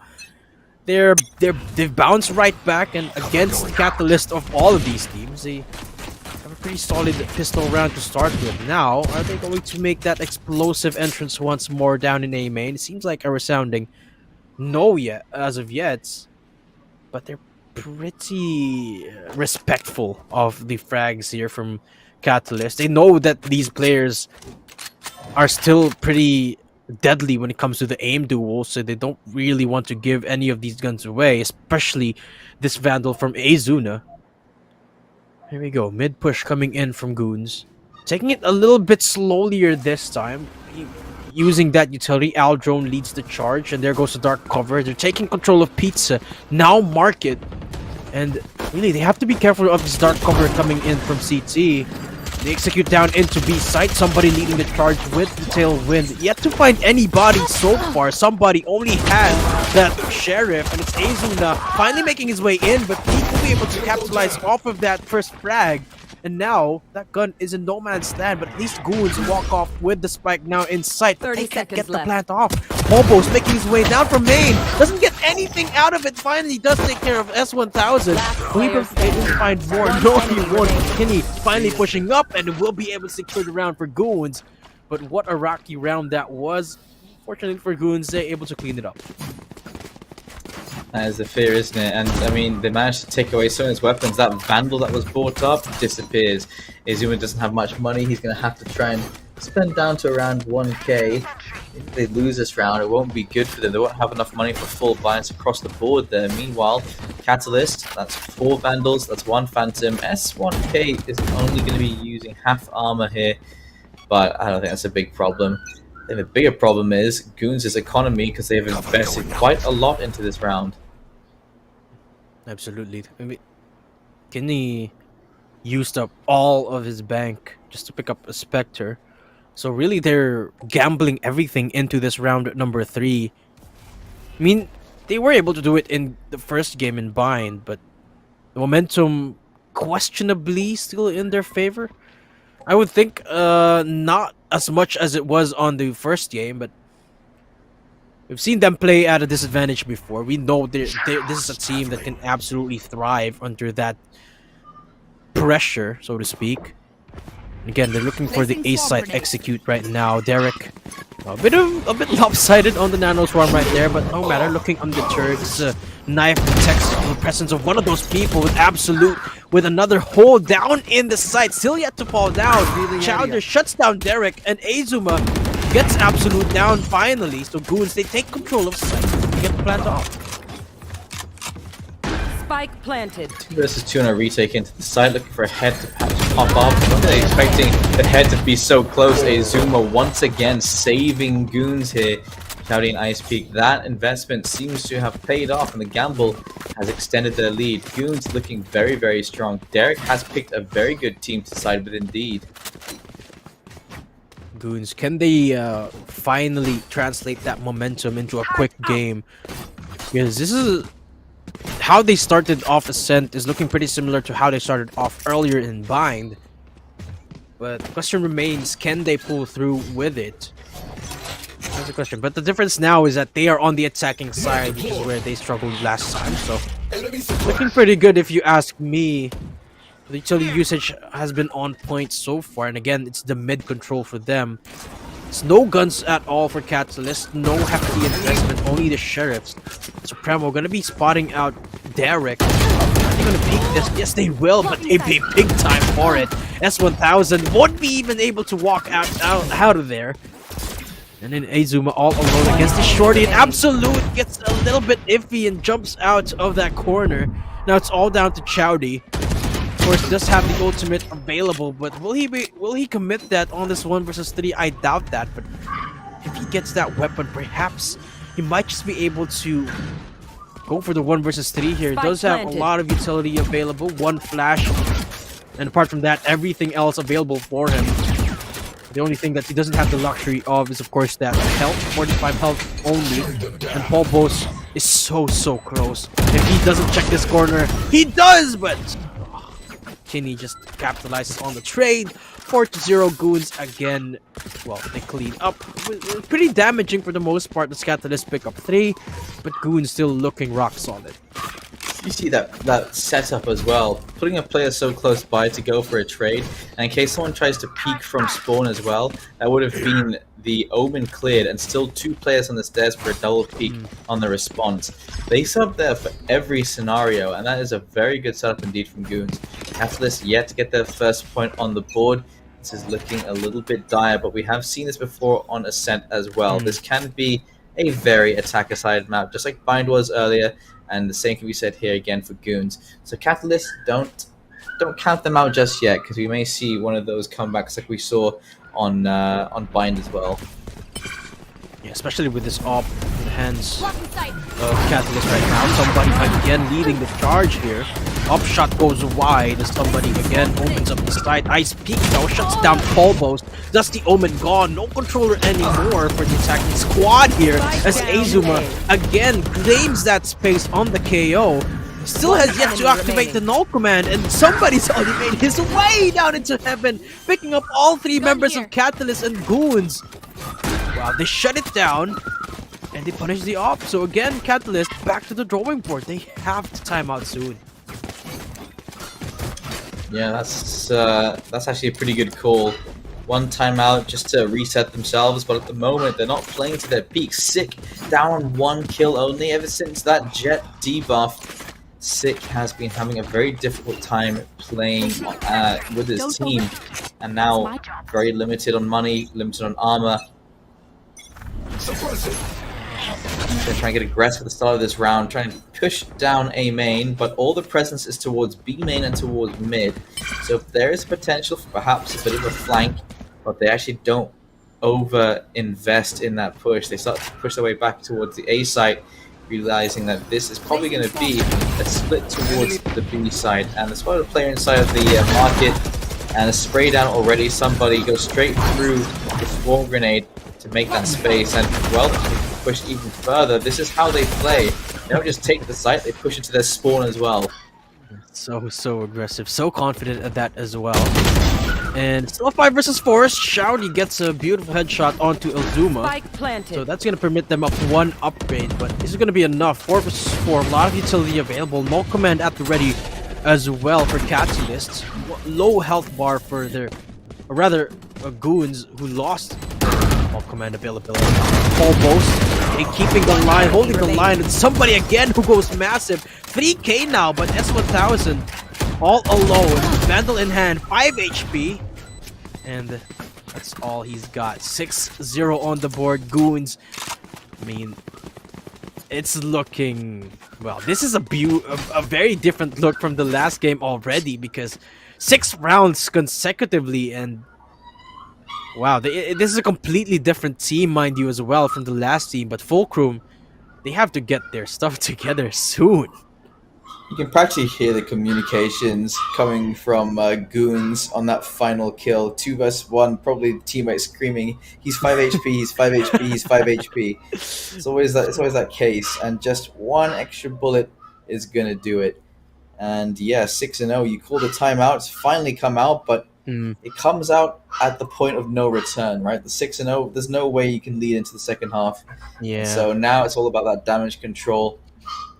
We'll see how that turns up. Again, they didn't have money in the last round. They will have money in this round. And this is the right kind of timeout call. Let's just see if it's going to be the effect they need, because their retakes haven't been great, and it simply comes down to the fact that Goons don't stop pushing.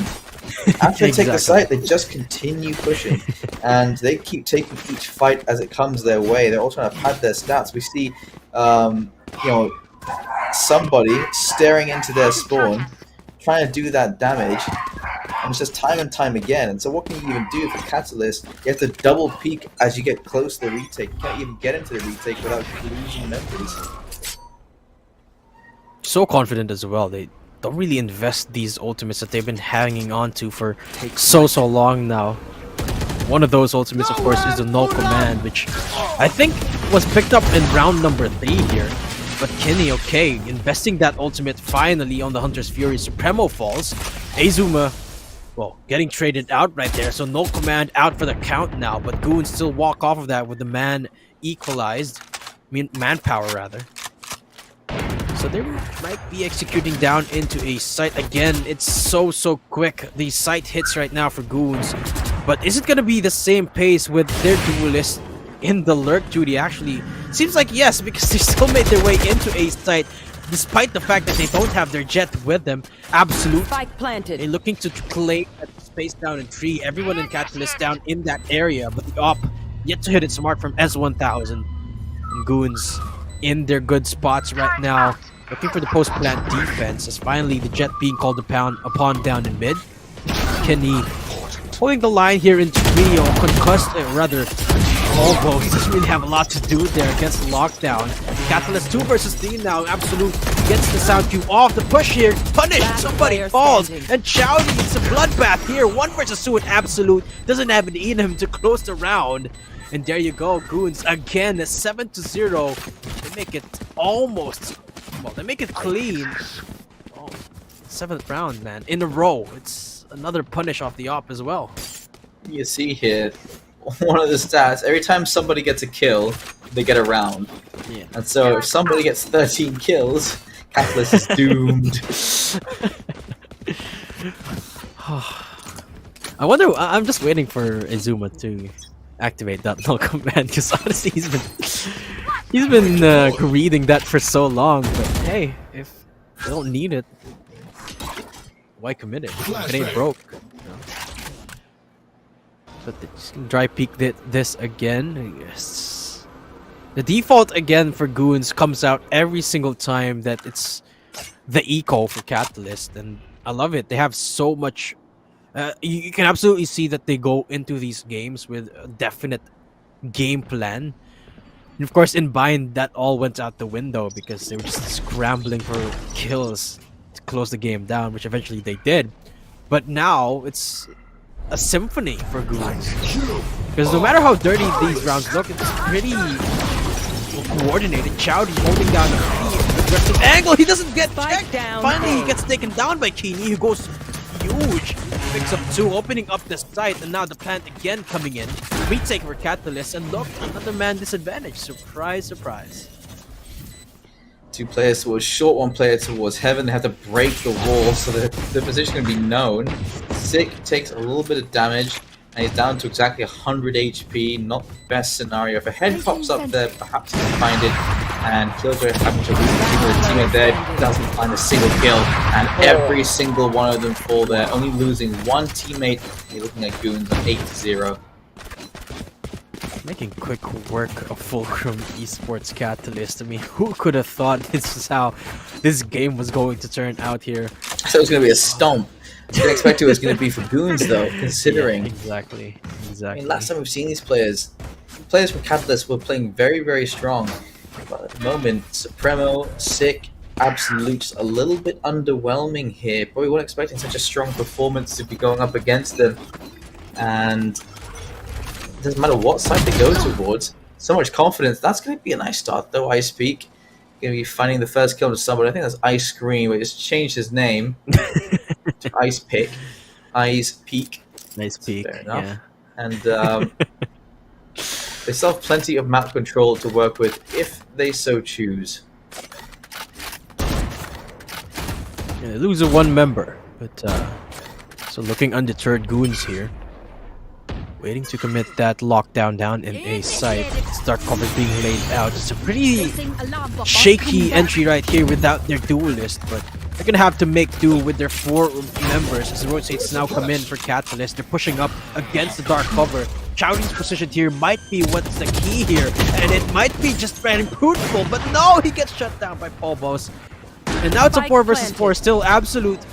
Still can't take control of that tree area. Supremo almost doesn't check the corner, he doesn't! And they zoom against 2! Absolute will be able to trade it out, but Absolute goes massive! Absolutely huge now as he anchors down into sight, now down to 1 versus 1. S1000 is defusing. Derek has got to peek this. Gets it to half, operator in his hand.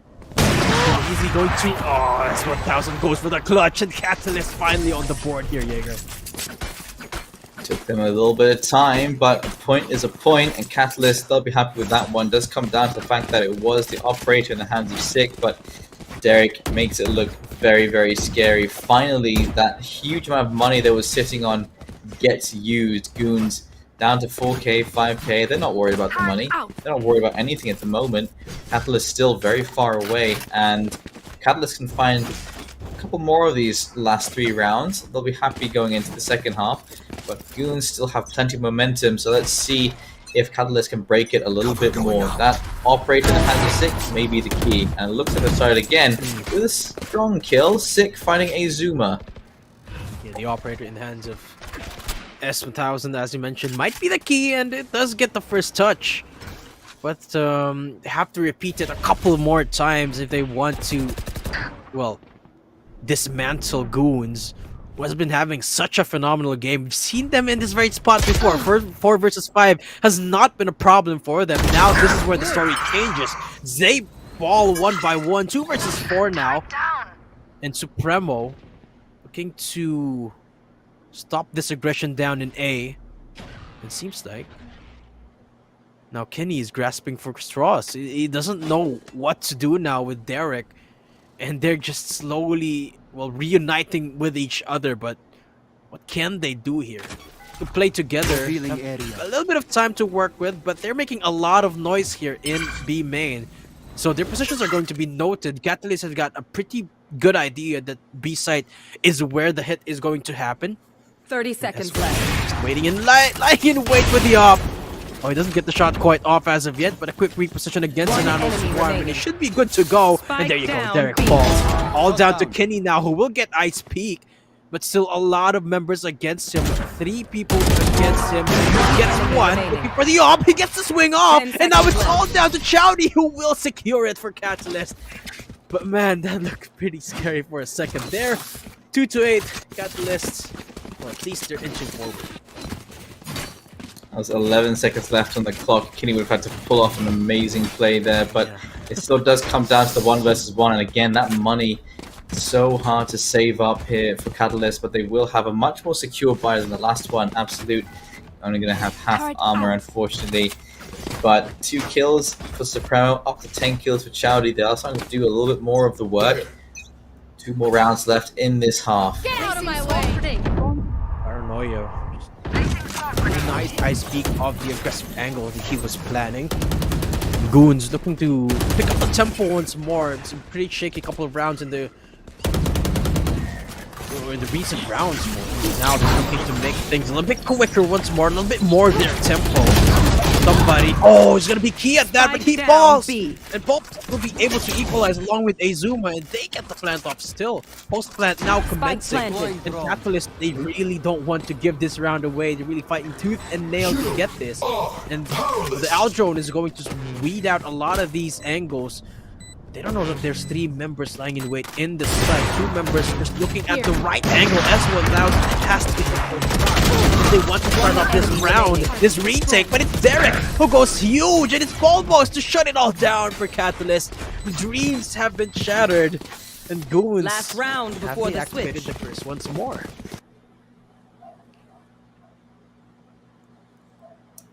This follow-up shot there onto Derek, that's a lucky shot indeed. He wasn't even aiming at his head, but the spray control was just happened to go straight onto that head, and that's exactly what he needed. So, again, Goons are in a position to be put into that 9-3 scoreline, just like the last map.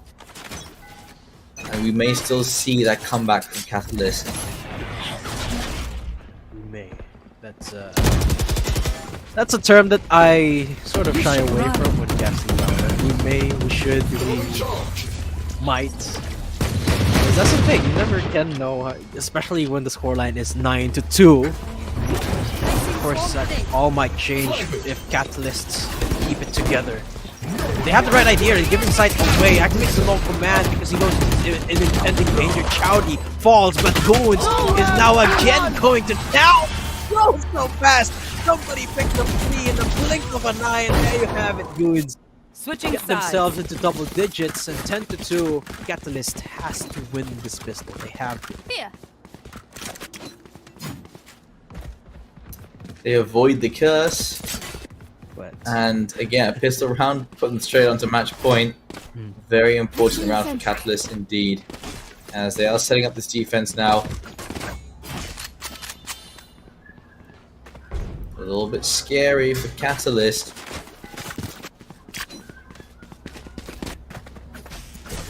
it's scary is putting it mildly, I would argue, because remember, this is a best of 1. And when you're staring at the barrel of 210, it's a lot of pressure, to say the least. Oh, again, Polbos. Again, Goons. Spike down mid. Getting all those kills unanswered for Ice Peak will be good for 1. Can you get more out of this peak? It seems like a resounding no, as Supremo falls shortly thereafter, and Goons another quick round in the books, 11-2, and again another round away from match point.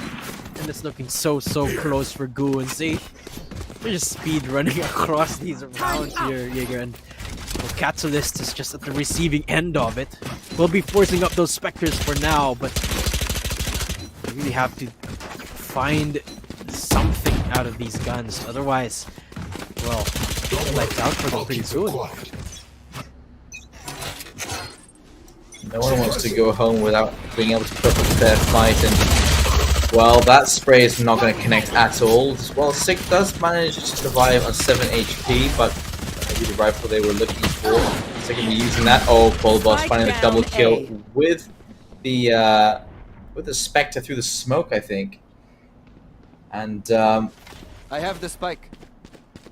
well, just like to remind you guys of the Gamdias chair. It's the Zealous E2. You guys saw it on the ad break.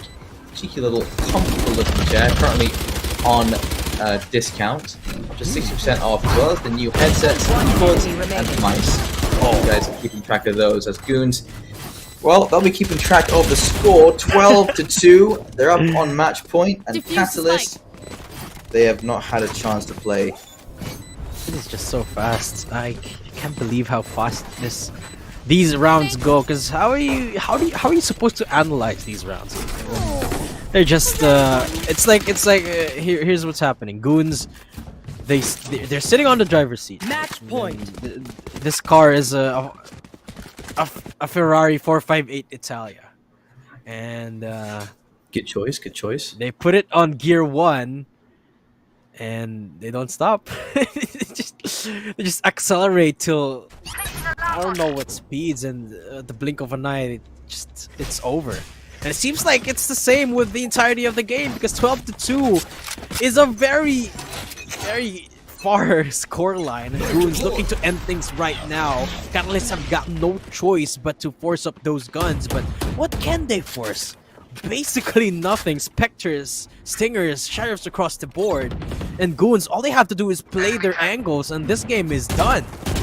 Now, Catalyst will be able to take control of mid, but can they at least inch forward into these sight holds that Goons are just so good at defending? That is a question. Do they have what it takes to go for the 10th consecutive round perfect performance here? Well, it's all gonna start with who gets the first kill, and Catalyst, they really have to get it despite not having the firepower that they so direly need. They're taking their sweet time of it, so perhaps they might just be able to. And Goons, oh, they're getting iffy. They want to push up. Supremo might get the receiving end of things. He gets double peek, but he doesn't even need to double peek that. As Azuma just gets that kill on Supremo. Nice peek, leading the charge here. S1000 picks up ball bows and Kinney. So suddenly the tides have turned. One Catalyst, enemy they're remaining. looking to make this one for themselves. And it's all gonna leave that B player all alone. And they will get the plant off. 1 versus 4 here. So Catalyst looking like a done round now. Unless Ice Peak, or rather Derek, is gonna be able to pull off a magic trick here. But it's looking gloomier by the second. He feels himself. At least able to pick up his S1000. But the next one is gonna be a massive undertaking. The next angle, Paranoia against him. Turret goes out. Yeah, but nah, he's running out of time. He's just gonna save this gun. Looking for the exits now. But Catalyst has found themselves a bit more breathing room. Derek actually goes for the peak nonetheless. But there you go, 3-12 Catalyst. A bit more time. And holding on by the strand of a single thread. And let's see how long I can hold on for, because this is a very long fight back indeed. We have 15 rounds of this game. We already have someone on match point. Sometimes you get a game where it takes an hour, sometimes you get a game that takes, what, we started at like 2:20 or something, 24 minutes or whatever. Amazing speed coming in from Goons. Right here. Scanning ahead. Out with the recon, down towards mid, aggressive defense coming in, Sick trying to capitalize, and they have overextended, but Kinney still finds the double kill. None of these guns are salvageable in mid though, and crossing his way out, very low HP for the remaining players here from Goons. Goose seems to be struggling a lot with closing a lot of these games out, and I don't know how they really are just finding so much trouble despite having so much momentum and so much prowess in the first half. Spike planted. But it's not yet too late. They might just be able to close it out still. Of course, no health bars for both of their remaining members. And so much utility One against them enemy as remaining. well. No controller. Derek falling there means that Kenny doesn't have a gun. Doesn't have any health either, nor any utility. So try and drive every one of these angles. And I don't know how that's going to go against 3 vandaled up members. So Catalyst, they pick up their 4th round, 4-12, but Goons still at the cusp of winning this game and advancing into the next stage, which is actually going to be round number 3. That's the qualifiers for those of you who Placing swarm are unaware. So really, Goons 1 step away from Right here. advancing into essentially the playoffs. But a quick reminder that, well, Gamdias have a new gaming chair, the Zealous 2, and a couple of peripherals if you want to upgrade, especially with the discounts that they're giving away right now in their online stores. They have 60% off on select items on May 21, that's today, May 28th, and June 4th on their online stores in the Placing Gamdias swarm Shopee grenade. Swarm page, grenade. Gamdias official PH, and in the Tech Play Shopee and Lazada pages. But hold that thought, Absolute going absolutely mad as he picks up 2 and gets away scot-free as well. He's still full health, and Goons again walk off of that limping. That's what happens, overextending quite a lot here. Goons trying to make big plays, and it's kind of what they need right now to close out the game. Remember, Catalyst, they've lost 10 out of the 12 rounds on that defender side, and any time they do win is when they have someone going huge with their plays. So same thing is required here, but well, not when you see things like that. Sick shutting down Derek immediately. 2 versus 5. And again, Kinney in the very same spot that he's found himself in the last round, but this time he's got a little bit more to work with, a little more utility. But they're taking the split, 1 from CT, 1 from main. And there's still turret to deal with, so this is going to be a pretty hefty order to try and fill up, but doubt they'll be committing to this anytime soon. They're just one of looking for the exit frags here. Azuna, beautiful molly right there, but he gets shut down so easily. Look at S1000, 1 HP, but he's still pushing up. He wants the kill. And of course, Kidney's gonna get that no matter what. Looking for more here as he gets 3 from the get-go. Looking for more, looking for the ace, possibly, but no. Absolutes shut him down. Look at that economy damage. Yeah, a lot of damage though. But Absolute, well, beautiful performance off of that. Catalyst still will be able to reinvest all of their guns into this round. And again, Goons just struggling to close it down despite just needing securing just one more round. So back to the eco they go, and Goons, yeah, they still have plenty of room to work with, to be fair. Yeah, there's a long way to go. 7 rounds the buffer. And Ice Peak. Powers up. Oh! What a pre-fire around that corner. Azuma didn't stand a chance in hell. And Spike in the hands of Owen, looking down mid. Supremo looking to try and peek A main. Just as Jet, just as somebody rotates out. Timing just not there for Goons right now. Catalyst slowly closing out the scoreline, and I think they're going to be stealing away another round here unless Goons position themselves properly for this retake. Deploying drone.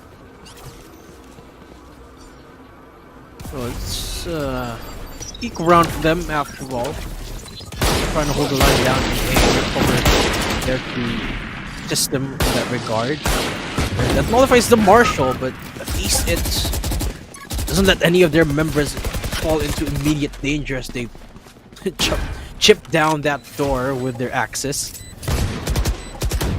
Look at S1000 getting himself ready for this retake that about to commence. Is he even going to be called upon because his teammates are just mowing them all down one by one? Okay, Kenny will be good for one with the Marshal. Both of their positions have been noted now. One enemy We're remaining. looking for just as much damage as they possibly could. Derek gets spammed out, and Supremo will be pushing up against Kinney. So 12-6 in Goons. This is the round where they can close it out potentially, because look at their eco and their old eco.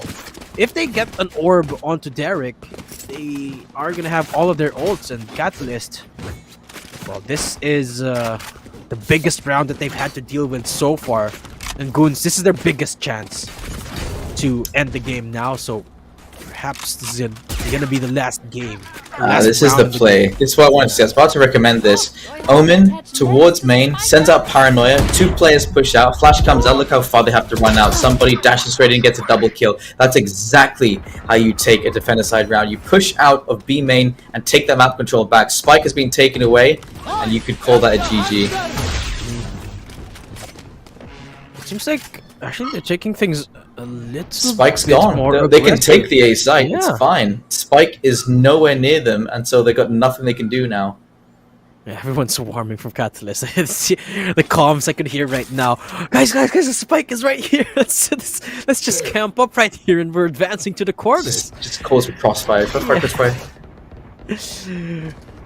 And well, it's the right call. And look at Gamdias, they're still looking to try and control a site, but is that the right call right here, Jaeger? I mean, yeah, they take control of a site, but They're going to try and steal the. There you go. They do have the Spike in their hands now. They didn't grab it. From the shadows. Oh, they didn't. Couldn't grab the spike, and 30 seconds left on the clock. That is going to be it. And well played by Goons.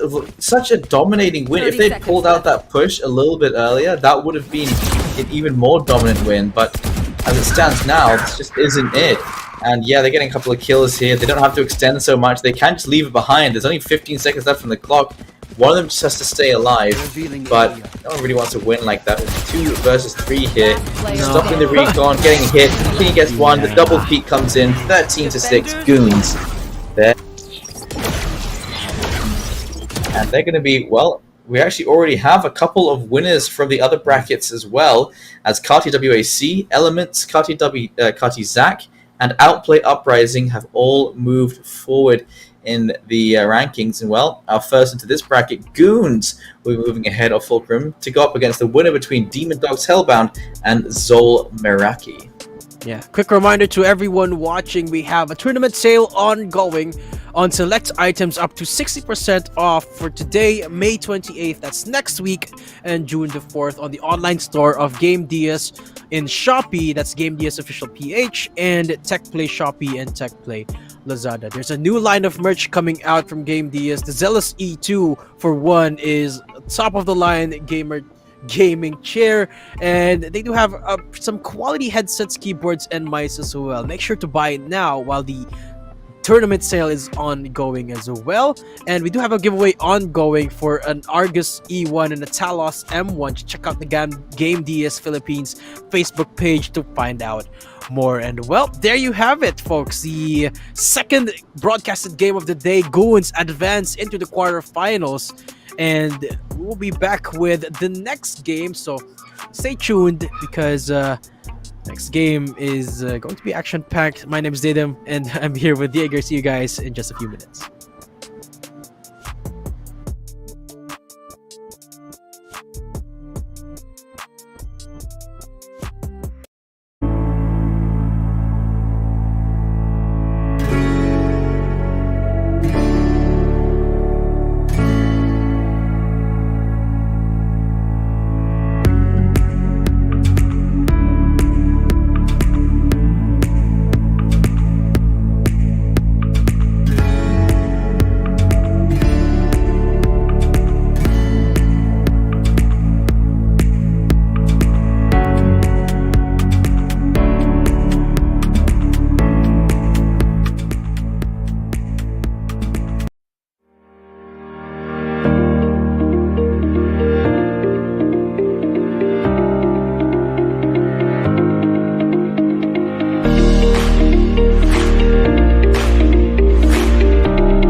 What is going on, ladies and gentlemen? Welcome back to yet another exciting video with Gamdias, featuring the smoking gaming furniture following after the Achilles RGB gaming chair. We present you, the Goddess of Love, the Aphrodite multifunctional PC gaming chair series. In this video, we'll be presenting two leading products representing the face of Aphrodite while showcasing the iconic features designed in resonance to the famed supercars. And with that being said, let's get into it. Unique from your everyday office chair, the Aphrodite MF1 and ML1 multifunctional PC gaming chair pertains to an exquisite tailored look, remastering the goddess of love in the cockpit of your favorite sports cars, enabling various individuals of different personalities to pilot their wildest dreams during gaming, resting, and even at the most tedious and intense working environment. A huge quirk that made the Gamdias Aphrodite gaming chair series come out exceptional in comparison to the others out in the ring is the fact where we renovate our commander's armchair in close affinity to the unique racing seat features exclusive to the reputable automotive, well known in the fantastic universe of sports cars. The seat cushion, for example, adopts the famed supercar seat design instead of your everyday public mode, designated to the regular or standard office and gaming chairs. With its posh stitching and edgy design, the Aphrodite multifunctional PC gaming chair emits an alluring aura and aristocratic bearing that steals the spotlight of the show with her elegant framework, easily fitting into sensible budgets, but providing one the luxury and pleasure that they deserve. And of course, the Aphrodite gaming chair allows you to properly adjust the side panels to the appropriate level you enjoy by simply going up, down, left, and right by holding the toggle switch right below the armrest. Soft to the touch and a comfortable place to rest the arms, these polyurethane armrests are firm and well textured enough to maintain your grip effectively. The Aphrodite MF1 and ML1 PC gaming chair, with its own uniquely designed pattern, covered by an advanced leather style, engineered through a meticulously designed vinyl texture that administers the user increased comfortability by providing a high-quality dense foam that ensures its users an incredible experience and ease of use. Speaking of comfort, the Aphrodite gaming chair provides firm support to your back in a specific method that naturally assists with posture, while nicely bolted in pillows provide additional and optional support alongside of the extra pillows that are included to keep you comfortable throughout lengthy gaming sessions. Aside of the mention, a conventional tilt and locking mechanism is established in place to enable superb comfort that we'll be able to take pleasure in, meaning that we'll be able to tilt the chair all the way down to 135 degrees or lock it in place, allowing us to lean back and relax.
How do you like the Aphrodite gaming chair series? Let us know in the comment section down below. If you enjoyed the content, please like, share, and subscribe to the channel while turning on the upload notifications to ensure that you do not miss any future updates, releases, and special giveaways. Until then, we'll see you again in the next one.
Welcome back, folks. You're still watching Gamdias OneTap 3, organized, of course, by Fulcrum Esports. What is going Now on, heading ladies and into the gentlemen? Welcome back to quarterfinals. yet And a let's take a look at the updated bracket here of the teams that have advanced up to this. All three Carties have made it into the quarterfinals. That's Carty WWC, Carty Zach, and Carty Whack. That's going to be the next game that we watch as well. Carty Whack versus Meet Your Maker. On the other side, we do have Outplay and Goons, who have gone to the quarterfinals, and they're going to be playing against two more teams. And so we'll be heading into the fight for semis after this game. But for now, yeah, we're going to get our first quarterfinals, and that is going to be Meet Your Maker versus Carty Whack. If you're wondering who is in the team, well, Meet Your Makers and Carty Whack. Let me see them here. Carty Whack. Meet Your Makers have Shintaro, Lalise, Sedori, Too Easy for Donsky, and KDR, while Carty Whack have Kincaid, Prod, Lelouch, Sky Blue, and, well, Uikana Teacher. Very creative name. Yeah, just a quick reminder as well before we head off into the game that, Gamdias have released a new line of products, the highlight of which is their new gaming chair, the Zealous E2, and they also have a new headset, a new keyboard, and a new mouse. And of course, you can get those with a discount up to 60% off on select items today on May 28th and on June 4th. That's today, next week, and the next week.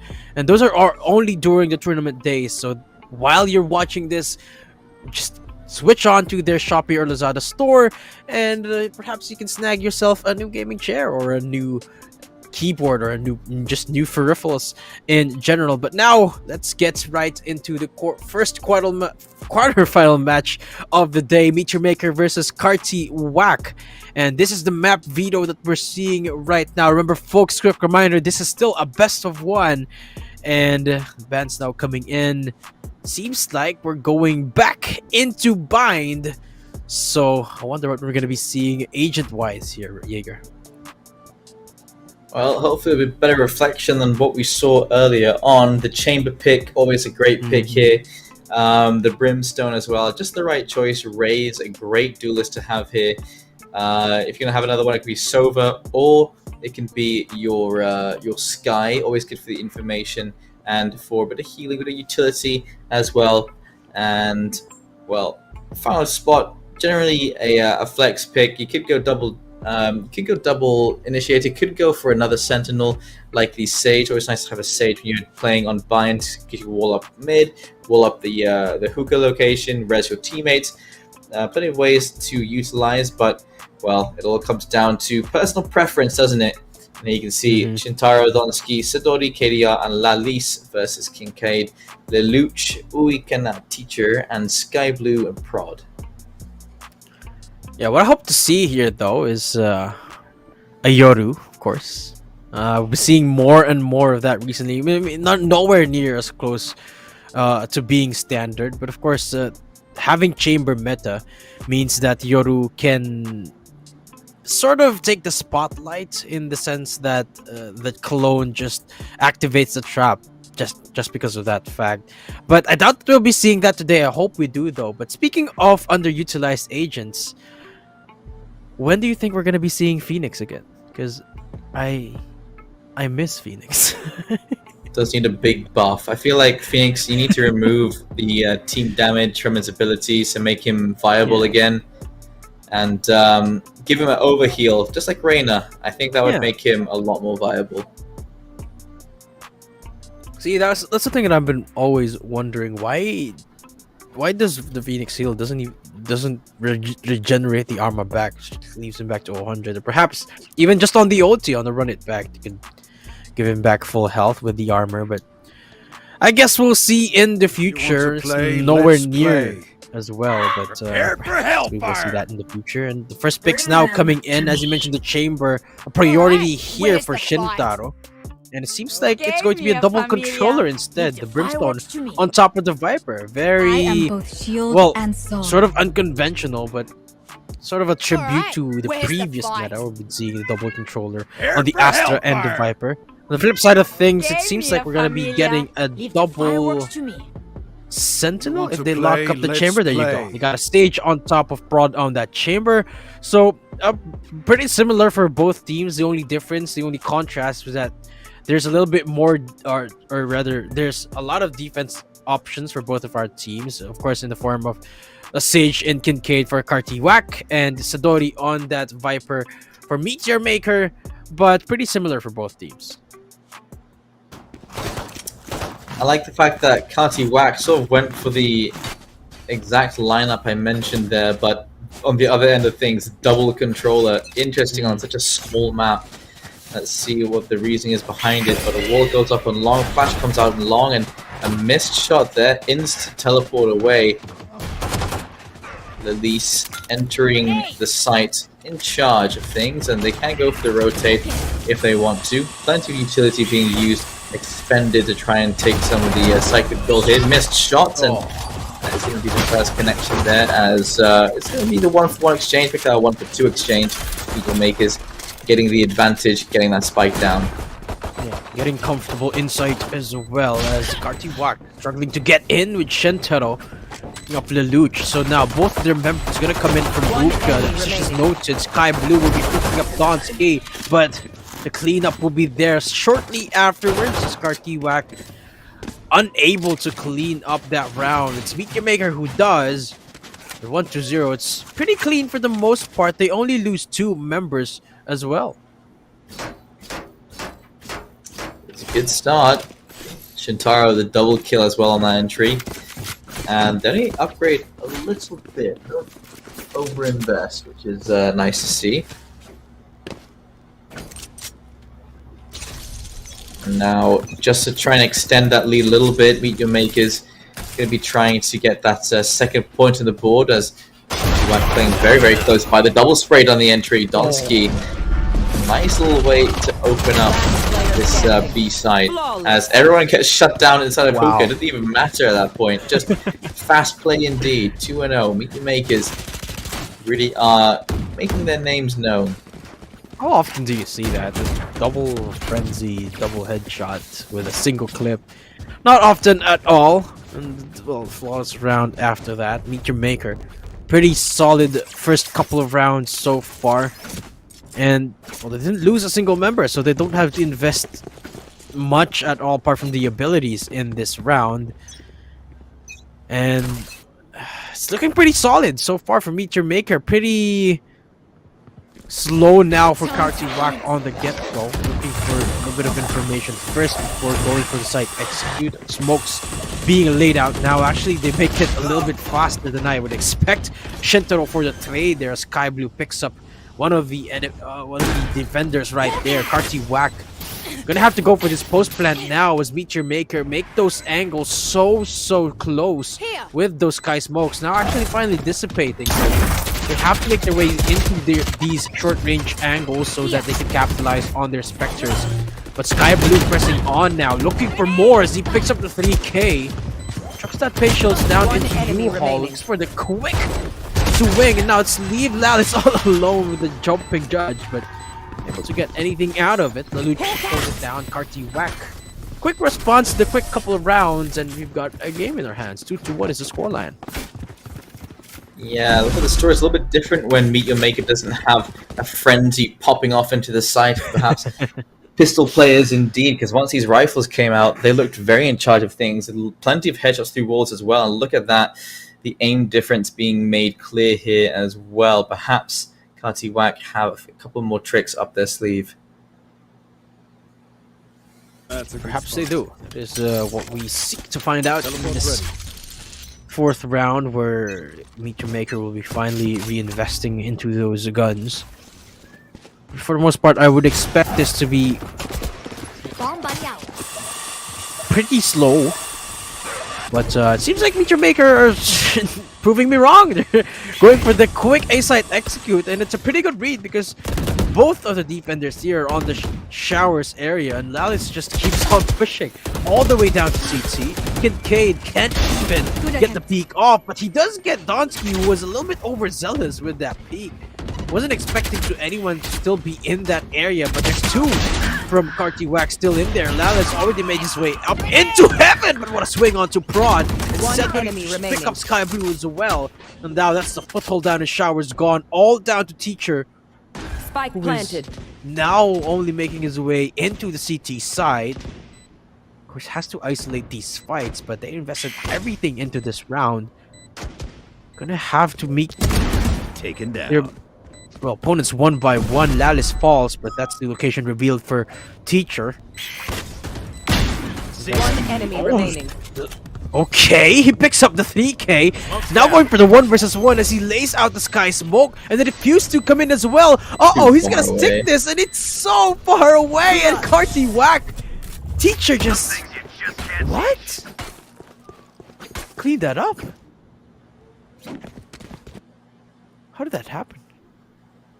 Strange choice indeed. And why was he so far away was the question. Oh, I don't understand how that just transpired, but well, I guess there you have it. 2-2 is the scoreline. Karty Whack. Wow, Teacher. I was thinking there was no way Teacher was gonna be Teleport's ready. saving that round, especially with just how aggressive Lalis was, pushed up all the way down into CT. I had full faith the entire time. I'm just kidding. That was very uncanny, and mistakes were made there by Meet Your Maker as well. But Karty Whack will be happy with that at the very least. They got an extra opportunity, and trying to bait out a couple of shots. It looks like there. I'm not entirely sure what that jump was, but they do take control of Hookah. Do have potentially Careful. an ult available here from the Brimstone. There's good ways to combine your ult as a Brimstone with the paint shells coming from arrays. For example, ulting the entrance and then nading deep, forcing everyone out of Hookah into your little trap. It's a good way to get things started. And everyone is slowly rotating over towards the B site. Plenty of players about to push into B, and well, Pro's going to find the first kill Luch. as it comes down to the first Oh peak. no! Lucian's trying to 30 survive the seconds snake left. fight. He doesn't get any health, but he finally emerges from that angle. Spike down B. We'll get traded out now down to a 2 versus 2 as Sidori picks up Teacher. They do get side control off of that, and the Viper Spit to follow after. Spike They turned it planted. around, One enemy but remaining. Sky Blue emerges with that showstopper, and now it's all down to Sidori hiding in their pit. He actually closed this down. Meteor Maker One enemy been able to secure these rounds. He does get one, and he does find another. And there goes the clutch Sidori with the pit play for the 3K in the third round right there. There you go, 3-2. They swing right back, Meteor Maker. Let's take a look at this one more time. It seems like they're just looking for Sidori, and look at that. Sky Blue just unaware of where Sidori was shooting from. 3-2. It's already looking pretty different from the past couple of games that we've seen, where it's just Goons securing the third round consistently and consecutively. Now Meteor Maker 3-2. They do pick up 3 rounds, but looking a bit harder for them compared to the last game. Oh, what a lineup that was. The Luch will be getting 2 as well. What? They turn it right back up. 3 versus 3 with the plant coming in. Lalise dips again. Lelouch falls. What are these names, by the way? And now 3 versus 2. Meteor Maker positioning themselves comfortably down in a side in shower. They're getting pushed up from behind, but again, Lalise with the triple dip now. He finds another, and now to 1 versus 3. And Donsky to close it out for Meteor Maker, 4-3. Meteor Maker, keep in mind, they are on the attacker side. The fact that Karty Whack are getting a couple of these defender side rounds goes to show. Remember what we saw earlier today, how attacker sided this map can be. Karty Whack, they've already gotten 2 rounds in the first 6 rounds so far, and any more, if they can keep the scoreline this close for much longer, I feel like Meteor Maker are going to have a hard time going into the second half. You want to play? Let's play. Guess guess we'll have got to your wait trail. and see. But again, it's a quick execute down into ace. I mean, they haven't committed as of yet, but just marching on forward despite all the utility trying to stop them. What was that? Paint shell's in. Oh, look at the slow orb into the paint shell combo. Of course, we'll be able to heal that up with the sky regrowth. Showstopper activated and it weeds out Kincaid, so that's the backside Spike hold down gone. A. But Prod still makes noise from the Showstopper, rather from the Tour de Force. Now the plant now coming in, Lelouch activates the Trailblazer. Donsky just holds down the line from CT. That's the op getting pushed up right now. Teacher will be able to secure that kill on the Donsky, but Shintaro still making noise. Prod finally goes down. Now it's all down to Teacher 1 versus 3. Only a Molly to work with. And this time I believe there's no way. There's no I don't want to jinx it, Jaeger, but there's no way Teacher will be able to secure this. Yep, there you go. Finally it goes the way it's supposed to and Meteor Maker to pick up their 5th round. Staying a little bit more money broken for Kartiwak. They can't buy properly, and so this defense are going to have to get a little bit more aggressive with their weapons. And Meteor Maker have to keep their distance, especially from Sky Blue, who's currently sitting on a judge. There's a Bucky in the hands of Teacher. There's a Sheriff in the hands of Lelouch, and there's a Spectre for Kincaid. So plenty of close range damage potential here. Meteor Maker going to have to keep just a healthy distance. Boombot not going to start out this position, has to immediately back away, and close by. He doesn't actually clear it. What? Where did he go? Where did he just disappear to? Satchel out. Yeah, I appreciate this guy. He doesn't get the kill, but it's Prod who does, okay. Pixel and Kincaid to pick up Lalis as well. Prod picks up the upgrade, so now he gets flashed off and blinded. What a turn of events right there. Gonna leave KDR on a 2 versus 1. Sky Blue rather than a 1 versus 2. Paint shells to his avail. Knows exactly where both of them are. He's gonna weed them out, but Shintaro goes wide on the swing. And Meteor Maker again. So I'm seeing a pattern now. Meteor Maker, well, they finally found their footing. It's a 4-round consecutive win, and they're slowly breaking bank from Kartiwak. And slowly taking over the game as well. 6-2 is the scoreline here. And with that scoreline being said, Prod going to try and use an operator to give them back a little bit of an advantage, although we did see a couple of missed shots from his position up in heaven, so Satchel out. it's not exactly inspiring confidence for me now, but what is inspiring confidence is still the fact that they managed to find 2 rounds in the first 4 rounds. Strong buddy. And again, it comes down to the fact that if they have a couple more rounds for them on this defense, they can definitely fight back once they switch sides. Oh, Sky Blue though on the judge. He gets one, manages to force it. And he's still looking for more here as he's yet to leave this angle. Forced out finally by that Molly and Donsky rather. Fixed them both up, so that's hookah control gone for the defenders. Prod. Oh, they're gonna force out the members here from the hookah side with that orbital strike. And Donsky gets deep fried. The op still makes noise from Prod. Shot resounding. Now it's all down to the enemy chamber. Mexican standoff. Who's gonna draw their gun first here? Prod just lying player in wait for that. Teleport's ready. Here.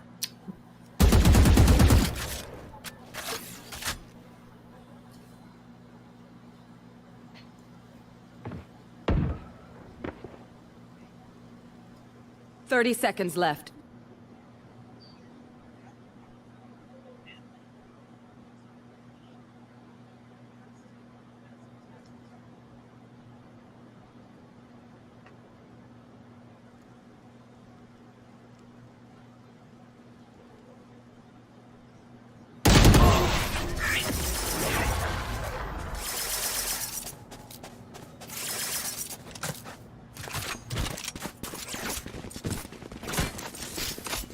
And smart position as well. Just getting up on something, it throws off that that crosshair placement, just to give yourself that little advantage. And that's really all you need. And so to try and balance that out, the makers picking up their own operators, hoping to try and make this a fair fight heading into the 10th round of this game.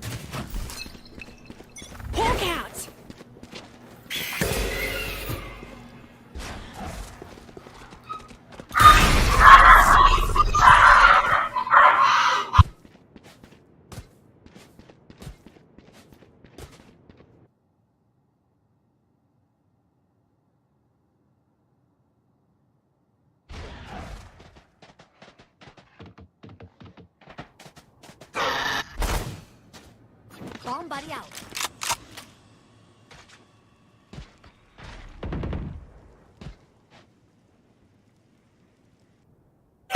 Really have to make their moves soon. One I don't think so. Shintaro, there you go, the first touch finally at the minute mark. Luch finally falling. So you have to claim that real estate. Still, hookah is not clear. The judge still in play. Oh, with the timing! He walks out of there just when the judge might have been the play right there. Sky Blue now has to make it work down from Chube, looking for the peak now as he's getting pushed up from all directions. He's grappling from air, and he activates a showstopper to try and find 30 more, but seconds he left. doesn't get the shot quite off.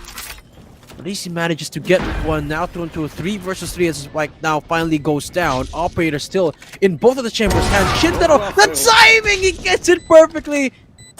The prod falls. That's the up gun from the defense. The retake gonna be so much harder now with Kincaid falling as well. Fall down to teacher. He was in the same spot before, but nope. Has no luck this time. Meet your maker 73. And they establish their 4-round lead.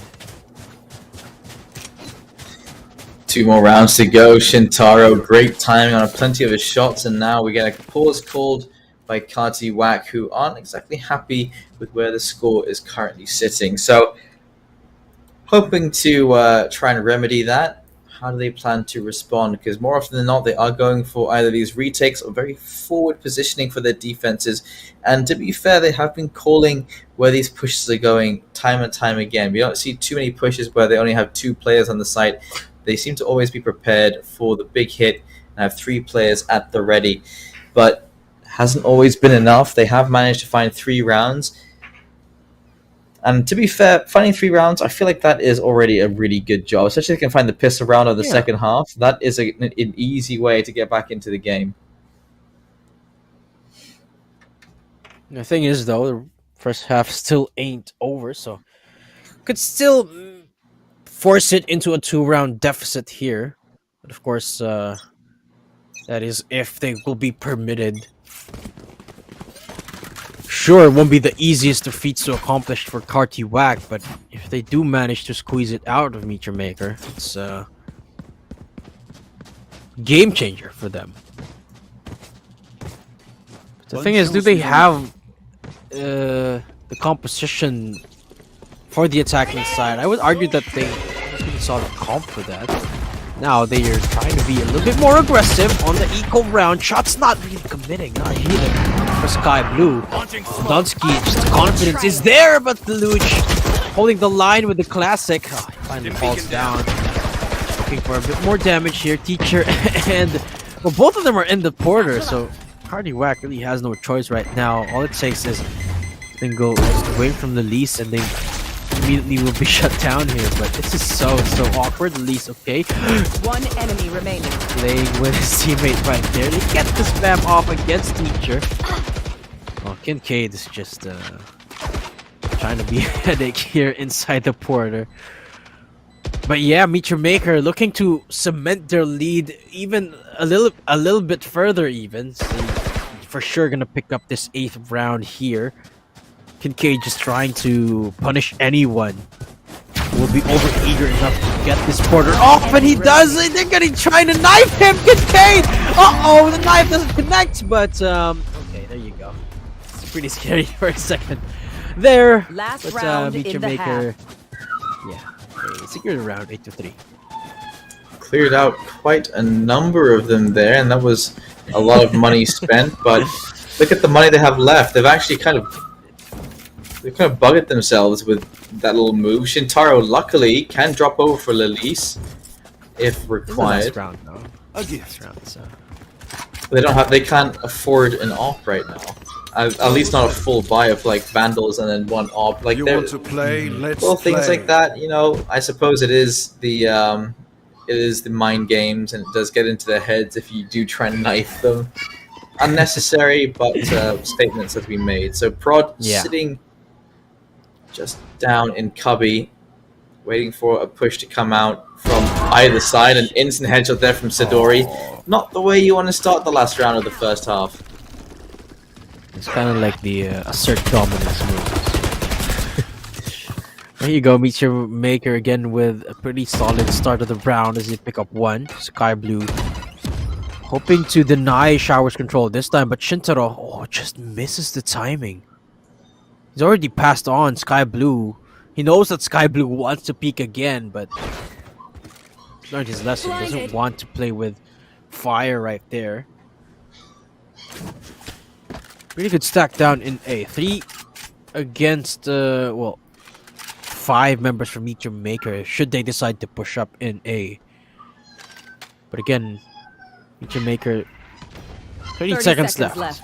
Have to commit pretty soon as the Sky Smoke's now finally being laid out. Page Shells do come in. Judge leading the charge here, but what can you find of that long range fight? Not much. It's Shintaro who does on that tour de force.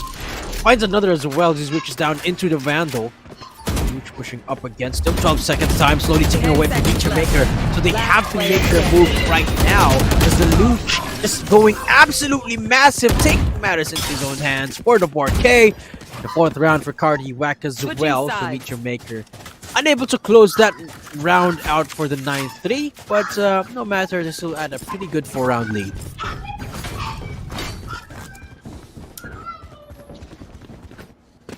Big plays coming through from Lelouch and putting himself on 10 kills at the moment as well.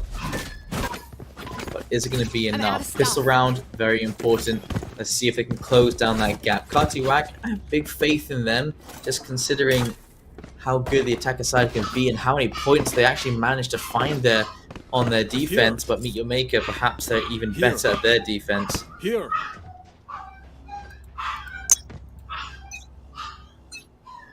I'm gonna start with the pistol round though. If Kartiwak secures this, all the more doable for them to equalize the scoreline right now.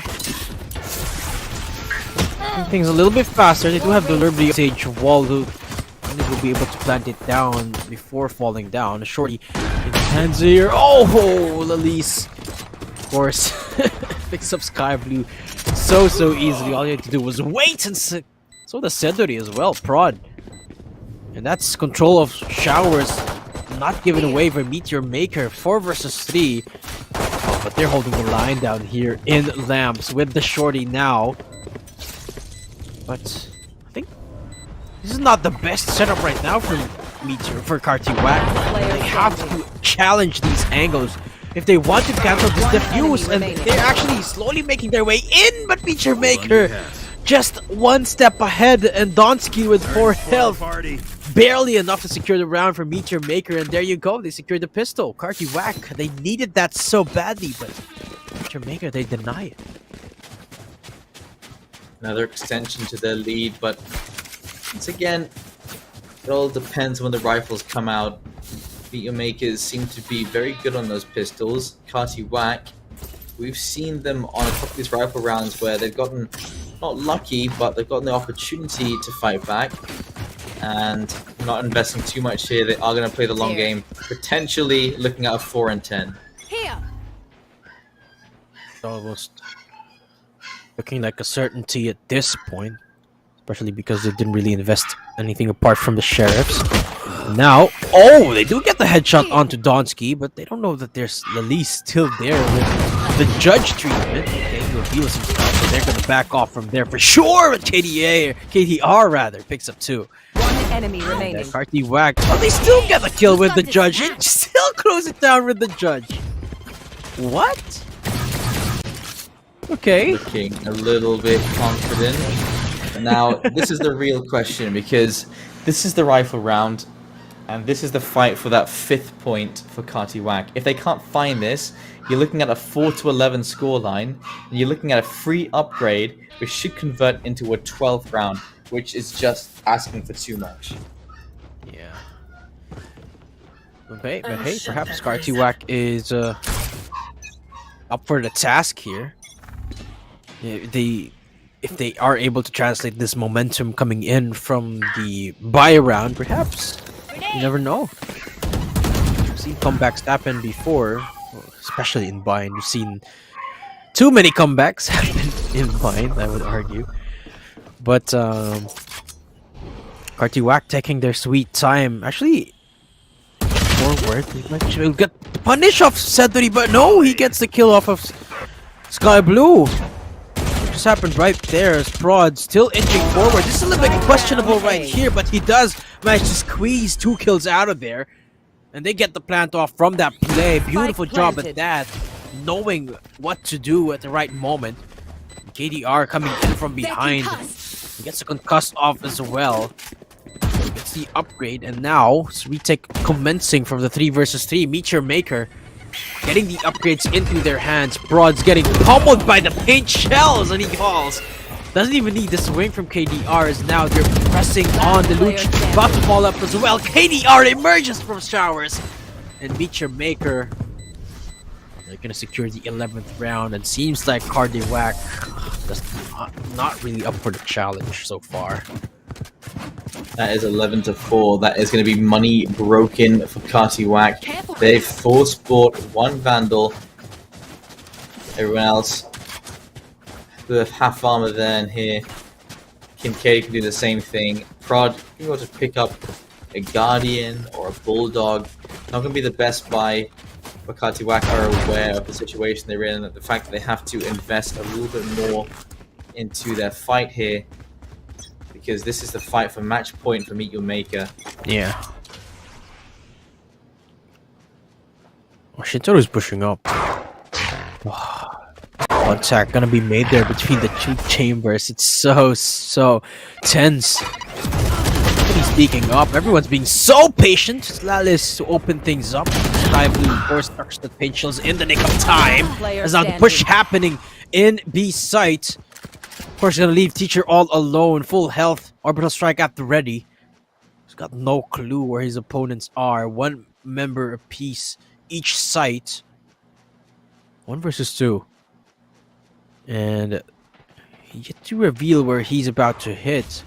But the dog, okay, he hears it. So now he knows that at least the 1 member is right here. And that's KDR. But Seeker is gonna reveal exactly where he is now. So he has to commit down into this B side take. But no, he's not watching elbow. From behind is where his enemy's gonna come from. And he's gonna get the spike off. Is he? Oh, just in the nick of time, he runs away. Stim Beacon. He's got speed up. But Cedric gets the timing off. Meteor Maker. They're gonna secure match point, and Cardiac, no room anymore. No room for mistakes. Gun here. Don't even start that Absolute shit, pummeling so far. And we may be ahead of the rest of the schedule because Outplay, they started their fight with CDG Cyprus a little bit later than everyone else because CDG Cyprus were really struggling against Arcadia Transcend. Kati WWC and Kati Zach, their fight's still happening at the moment, and Zol Meraki versus Goons. Well, we are gonna at least get 1 Kati team into the semi-finals because Kati Zach and Kati WWC are going head-to-head against each other. But Meet Your Maker, it looks like they're going to be the ones to knock out the last Kati Zach unless they can start something. And, well, could this be the start of it? I don't think so. Lalis will go through the teleport to secure the first kill. Prod is there for the refrag. And, oh, Spot Sidori takes so much damage as well. That's 67 HP. I think this fight's up from long range. There's going to be an ult going down into U-Hall, but will avoid the damage for now. 2 versus 3. Try to force it. Pretty awkward though. Sky Blue will be able to thin down the numbers once more for Meteor Maker to take us into an equal manpower fight. But still yet to put the plant down. Sky Blue falls there, leaves Prod all alone with Meteor Maker to close it down. Defenders win. Anyone up for a copper? Have Meteor Maker advance into the semi-final. And as you mentioned, one of the Cardi teams falling down as well. So only 1 more team has a chance to... 1 more Cardi team, that is, has a chance to advance further. But what a statement game for Meteor Maker. 13-4. I mean, it's got to be one of the best performances that we've had in this tournament thus far. Yep, incredibly one-sided. I was quite surprised by that, actually. Meet Your Maker, these guys, not too familiar with, but they seem to know what they were doing, and it looks like they had some good fun while they were doing it as well. But that is going to be it for game number 3. That's the quarterfinals done. We're heading into the semifinals in just a moment, and you'll be seeing who will be the first grand finalist coming up. Remember, we do have some new things coming from Gamdias, including the Zealous E2 gaming chair. We do have a couple of keyboards, mice, headsets, plenty of things to get your games going. And you know what? We've got 60% off on a number of those items as well. And so as this replay does conclude itself, ladies and gentlemen, we'll be taking a short break before we head into the final game of the day. And so please don't go anywhere, because we will be right back.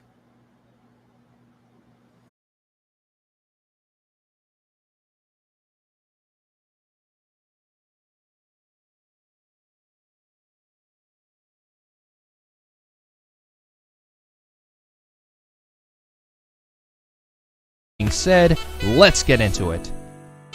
Unique from your everyday office chair, the Aphrodite MF1 and ML1 multifunctional PC gaming chair pertains to an exquisite tailored look, remastering the goddess of love in the cockpit of your favorite sports cars, enabling various individuals of different personalities to pilot their wildest dreams during gaming, resting, and even at the most tedious and intense working environment.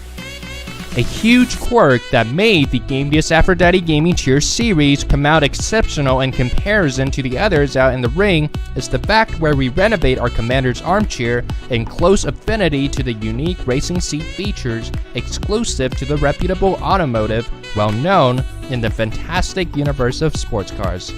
The seat cushion, for example, adopts the famed supercar seat design instead of your everyday public mode, designated to the regular or standard office and gaming chairs. With its posh stitching and edgy design, the Aphrodite multifunctional PC gaming chair emits an alluring aura and aristocratic bearing that steals the spotlight of the show with her elegant framework, easily fitting into sensible budgets, but providing one the luxury and pleasure that they deserve. And of course, the Aphrodite gaming chair allows you to properly adjust the side panels to the appropriate level you enjoy by simply going up, down, left, and right by holding the toggle switch right below the armrest. Soft to the touch and a comfortable place to rest the arms, these polyurethane armrests are firm and well textured enough to maintain your grip effectively. The Aphrodite MF1 and ML1 PC gaming chair, with its own uniquely designed pattern, covered by an advanced leather style, engineered through a meticulously designed vinyl texture that administers the user increased comfortability by providing a high-quality dense foam that ensures its users an incredible experience and ease of use.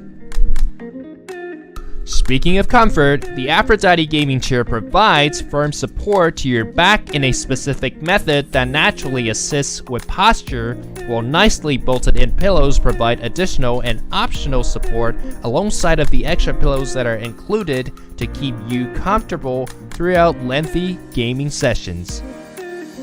Aside of the mention, a conventional tilt and locking mechanism is established in place to enable superb comfort that we'll be able to take pleasure in, meaning that we'll be able to tilt the chair all the way down to 135 degrees or lock it in place, allowing us to lean back and relax.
How do you like the Aphrodite gaming chair series? Let us know in the comment section down below. If you enjoyed the content, please like, share, and subscribe to the channel while turning on the upload notifications to ensure that you do not miss any future updates, releases, and special giveaways.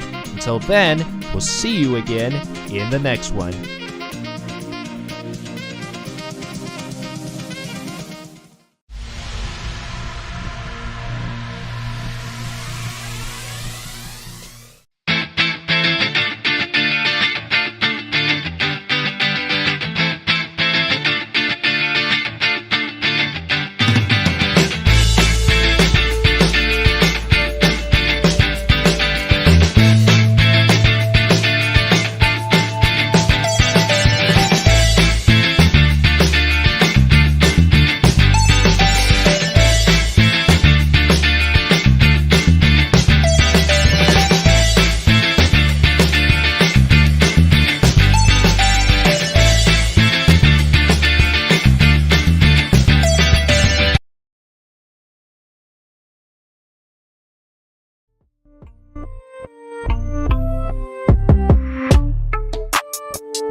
What is going on, ladies and gentlemen? Welcome back to yet another exciting video with Gamdias, featuring the smoking gaming furniture following after the Achilles RGB gaming chair will present you, the goddess of love, the Aphrodite multifunctional PC gaming chair series.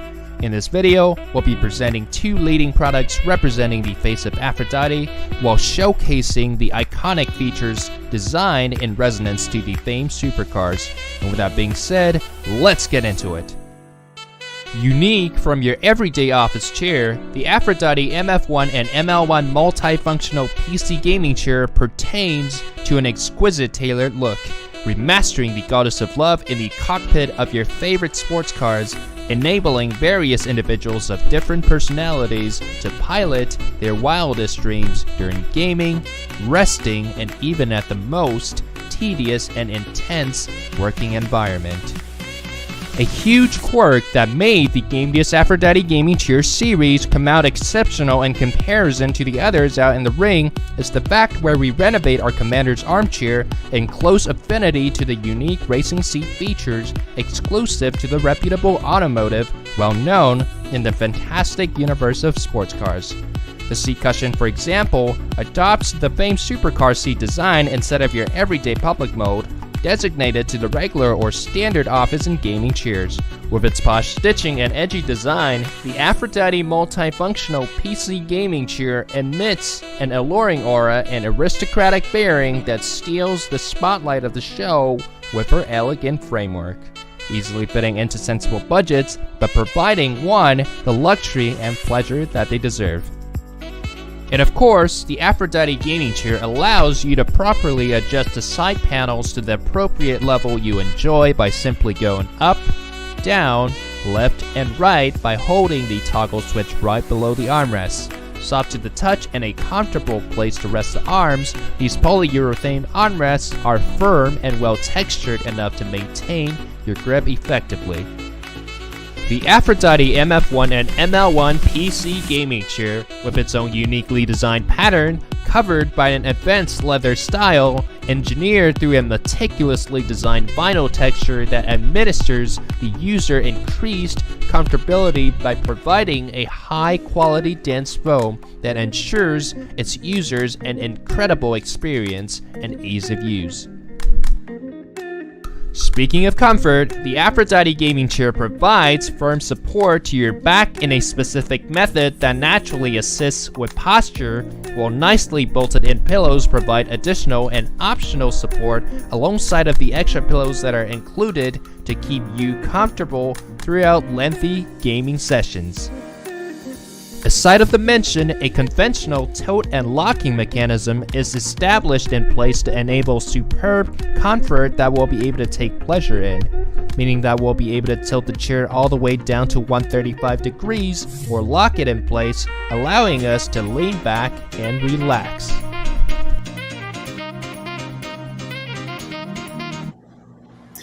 Welcome back, ladies and gentlemen, to the Gamdias OneTap 3, and the game isn't ready just yet. We're waiting for the results of CDG Cyprus versus Outplay Uprising, and on the other side, Zol Meraki versus Goons. But we do have two semi-finalists, Kati WWC and Meet Your Maker. Those are the current ones that we are looking at the moment. But before we head into those, we would like to remind you guys that we do have a 60% off sale on a number of things coming out of Game next to, this event as well, as it is going to be on May 21st, May 28th, and June 4th. So every Saturday for the next 2 weeks, including this week as well, you have the opportunity to get a good discount off a couple of chairs, PC cases, headsets, keyboards, mice, the works, and it's all from Gamdias. And so a big thank you to Gamdias for providing the opportunity for players that are looking for a cheap start to their gaming career. Yeah, absolutely. Do check out the brand new Zealous E2 gaming chair from Gamdias, and we have new a new set of products as well for peripherals. We have a new headset, new keyboard, and a new mouse. Just a quick reminder to you folks that you have to check out today or next week or on the week after that or the Saturday after that for you to avail of the discounts, because the discounts will only be available on those days, on these days that are showing right now, May 21st, May 28th, and June 4th. And quick reminder as well that you can avail of these promos on the official Shopee and Lazada pages of Gamdias. That's Gamdias official PH in Shopee, TechPlay Shopee, and TechPlay Lazada. That's TechPlay with a K, TEKPLAY. And that's it. Quick reminders only while we are waiting for the couple of matches to conclude before we head off into the semifinal. A quick rundown of the couple of the two teams that are already in the semifinals. We got Carti WWC and Meteor Maker, which is the match that we just witnessed. Currently, we're waiting for a couple of games to end, and that's where we're at right now. So before we continue on with the next semifinal match, we will just be having a quick break. So make sure to stay tuned and don't go anywhere, guys, because we will be back in just a few minutes. Good.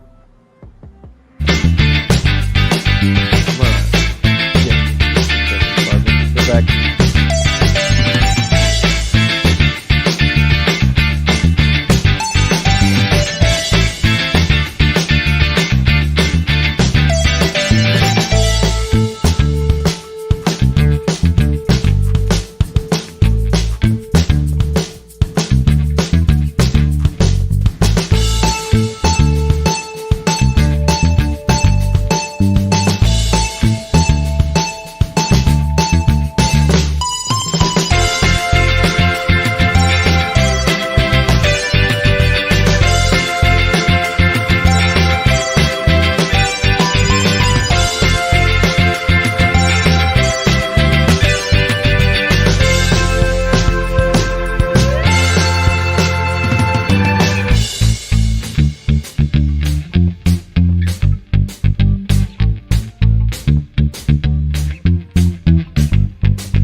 What is going on, ladies and gentlemen? Welcome back to yet another exciting video with Gamdias, featuring the smoking gaming furniture following after the Achilles RGB gaming chair will present you the Goddess of Love, the Aphrodite multifunctional PC gaming chair series.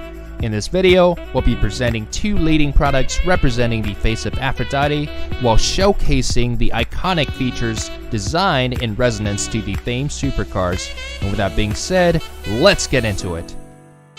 Unique from your everyday office chair, the Aphrodite MF1 and ML1 multifunctional PC gaming chair pertains to an exquisite tailored look, remastering the Goddess of Love in the cockpit of your favorite sports cars, enabling various individuals of different personalities to pilot their wildest dreams during gaming, resting, and even at the most tedious and intense working environment.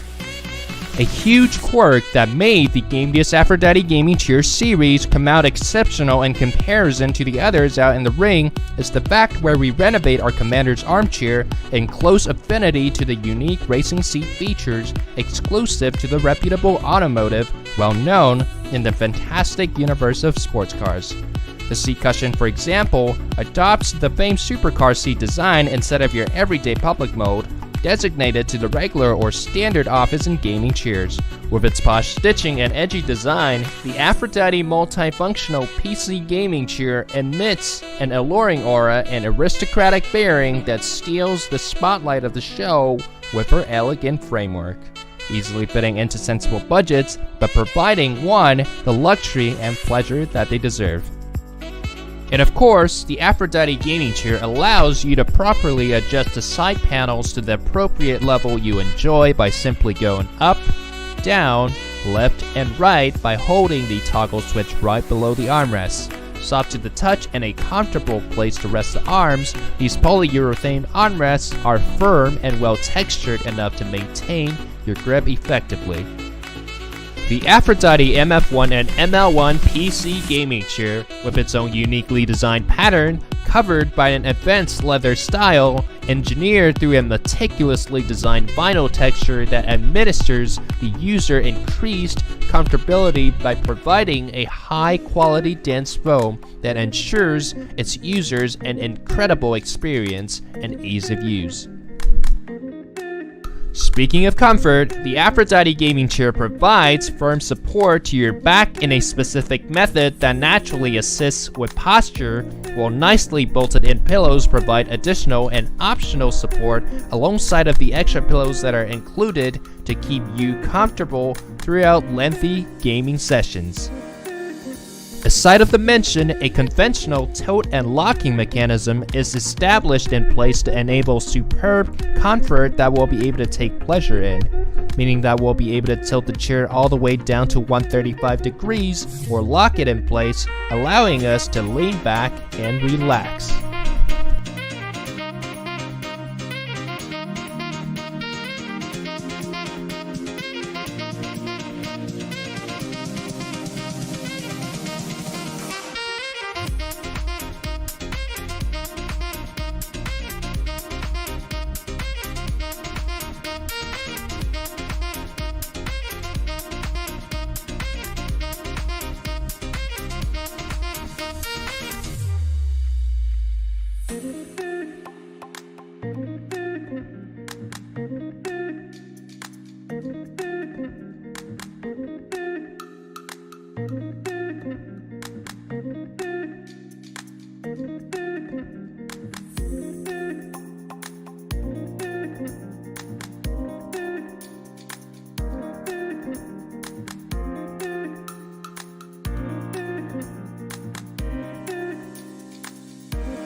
How do you like the Aphrodite gaming chair series? Let us know in the comment section down below. If you enjoyed the content, please like, share, and subscribe to the channel while turning on the upload notifications to ensure that you do not miss any future updates, releases, and special giveaways.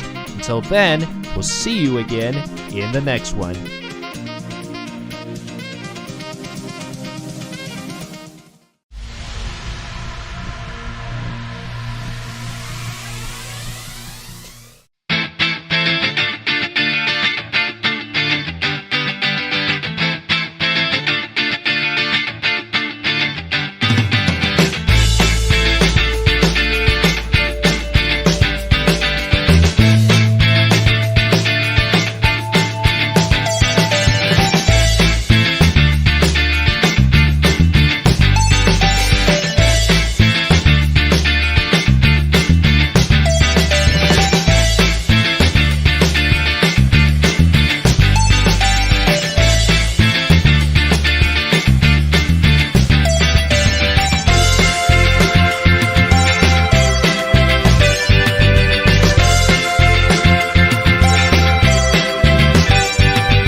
What is going on, ladies and gentlemen? Welcome back to yet another exciting video with Gamdias, featuring the smoking gaming furniture following after the Achilles RGB gaming chair will present you, the goddess of love, the Aphrodite multifunctional PC gaming chair series. In this video, we'll be presenting two leading products representing the face of Aphrodite while showcasing the iconic features designed in resonance to the famed supercars. And with that being said, let's get into it. Unique from your everyday office chair, the Aphrodite MF1 and ML1 multifunctional PC gaming chair pertains to an exquisite tailored look, remastering the goddess of love in the cockpit of your favorite sports cars, enabling various individuals of different personalities to pilot their wildest dreams during gaming, resting, and even at the most tedious and intense working environment. A huge quirk that made the Gamdias Aphrodite gaming chair series come out exceptional in comparison to the others out in the ring is the fact where we renovate our commander's armchair in close affinity to the unique racing seat features exclusive to the reputable automotive, well known in the fantastic universe of sports cars.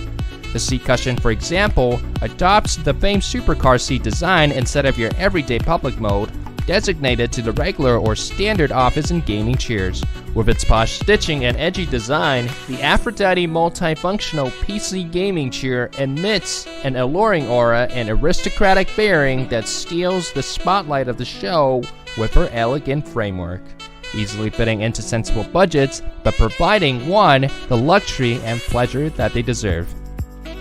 And of course, the Aphrodite gaming chair allows you to properly adjust the side panels to the appropriate level you enjoy by simply going up, down, left, and right by holding the toggle switch right below the armrest. Soft to the touch and a comfortable place to rest the arms, these polyurethane armrests are firm and well textured enough to maintain your grip effectively.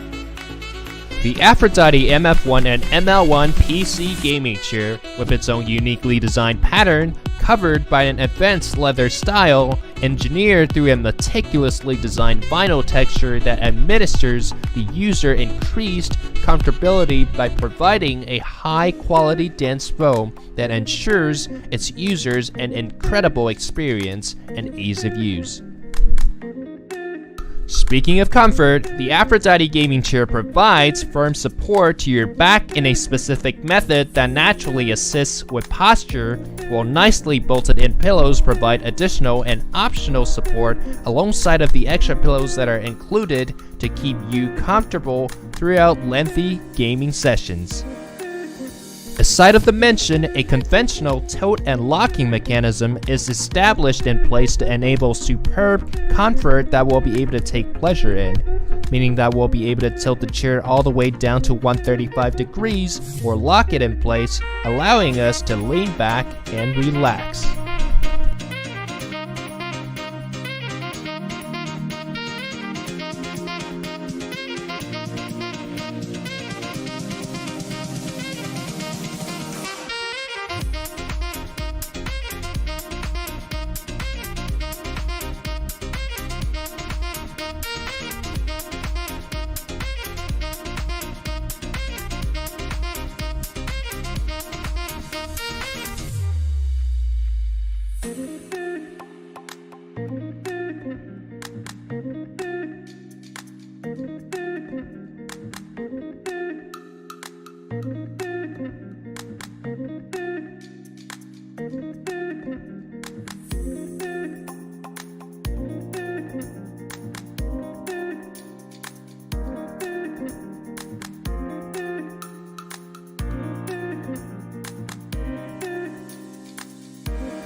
How do you like the Aphrodite gaming chair series? Let us know in the comment section down below. If you enjoyed the content, please like, share, and subscribe to the channel while turning on the upload notifications to ensure that you do not miss any future updates, releases, and special giveaways. Until then, we'll see you again in the next one.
Welcome back, folks. You're still watching Gamdias OneTap 3, organized by Fulcrum Esports. We're down to the last game of the day that we are going to broadcast. It's in the semifinal matchup now, Jaeger, and the competition just gets tighter and tighter.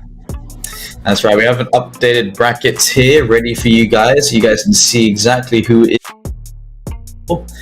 And so here you go. It's Outplay and Kati WWC. It's Meet Your Maker and Goons. These are the semi-final slots filled and ready to go for the final game of the day. Speaking of which, the map pick and ban is already done, so we're going to be jumping into that, as well as you guys can see how we got to our next map choice and which teams we're going to be covering, as well as it is going to be Outplay Uprising versus Kati WWC. Here are our 7 maps, and here are the bans. Ban onto Ascent, Bind, Breeze, Fracture, Haven, Icebox were left on Split. Oh, do mind, folks, that even though this is already the semifinals, we are still playing at a best of 1, and WWC starting off on the defending side here on Split. They gotta be feeling pretty good about that. I think they'll be okay with it. Outplay Uprising, though, they will have plenty of opportunity to do some damage here on their attacker side. And just considering what map we're jumping into and what the teams are, Outplay, I expect big things from them, which means I may get surprised by WWC, who hopefully will bring some welcome opposition to Outplay Uprising, who are currently the favorites to win this tournament. Yeah, one of the bigger names here in the entire roster list, or rather team list of this tournament. So makes you wonder what they're going to lock up with in the Ancient Comp, that is. Of course, in Split, Killjoy is almost a necessity here, right? I mean, when it comes to the duelist side, what do you think? Because honestly, people have been playing Raze more and more on all maps. Split being no different, but Jet's always been the go-to on Split pre-nerf. But what do you think at this point, Jaeger? Are we going to be seeing priority on the Raze or the Jet, or perhaps it's something else entirely? Raze should be prioritized here, I think. We should be having the Raze. We should be having a Sage. I love to see Sky here, or a Breach. Always a nice pick. When it comes to smokes, it's hard to pick between Omen, Astra, and the Brimstone. I think Astra and Brimstone are both probably the most viable here. And then you want to have some kind of a flash, perhaps a KO coming in, perhaps the I already mentioned the Breach as well earlier on. But those are like the basic building blocks you want to have. You could have a good Killjoy positioning some utility outside of the vents. Chamber has got opportunities as well to rotate between the sides, but these are some interesting picks coming from Outplay. Raze, Omen, Breach, Fade, and Cypher. No opportunity for heals, but Kati WWC looking a little bit more classic here. Unless we see a Fade come out for them as well, because it's almost a mirror matchup. Leave the fireworks to me. Well, having a Fade here on Split is it's pretty interesting, but also makes a lot of sense because Fade, I would argue, is effective in Split the same way that a Breach is effective in Split, right? You got those large AoE ults, and of course you got the angle clearing prowess on that utility, but the tight corners really limits just how much information you can gather with those haunts. I mean, of course, it's a little bit different when you're on the attacking side, where you have to clear up the entirety of the site while being on the attacking side. But on the defense, it's, I would argue, gonna struggle to find a lot of the value here. But Outplay Uprising, they're feeling pretty good with Psycho on that Fade now, leading the charge, or rather pressing on down in mid. A lot of priority for both of these teams. A 3 stack down in B tower. Really don't want to give away this mid area. And WWC, you could feel that El Guimero wants to peek this up, but he gets blinded on. Presses on as well either way, so it still gets that headshot onto Psycho. Still full health as well, walks off of that unscathed. Really good utility here coming in from Carter WWC. Just to slow down the push coming in. Sheeny PGS, great shots as well. It's aim on top of anti-strats, and you can see just how everything piled on top of each other one by one. Really, really well played there. And they seem to have studied their opponent. They knew exactly where to put themselves. So See, that's good job. Yeah, that's the thing, right? When you're playing against an established name in the scene, there's a lot of information available on them to study up on. I believe Outplay Uprising, they do have some VCT experience. They were on the open qualifier, and they have they've been around, right? They've been in a couple of regional tournaments, even in Intel and in KGC as well, and Intel Rivals, Axe Genesis, and there's a lot of info available. They even have their own VLR page, which means that their strats are out there. So pretty open to counter strats. As you mentioned, the Scarty capitalizes on that. Seems like they're playing a pretty similar strategy as that they did on the pistol round. Again, it's a 3-stack down in B, but they are slowly reassessing whether they should reinforce that A stack, because everyone invents already in WWC. They've got a pretty good idea that Outplay Uprising is in that area. Chani Boy gets paranoia out, but he gets taken out as well, so that's upgrades coming in the way of Outplay Uprising. But not if WWC has got something to say about it. They're pressing on right now before the spike even goes down, and they're making a lot of noise, trying to stop this plant altogether from happening. Still 2 versus 3 though. Outplay Uprising, they can still salvage this round from getting out of their hands, and they do! They pick up the Thrifty and swing right back.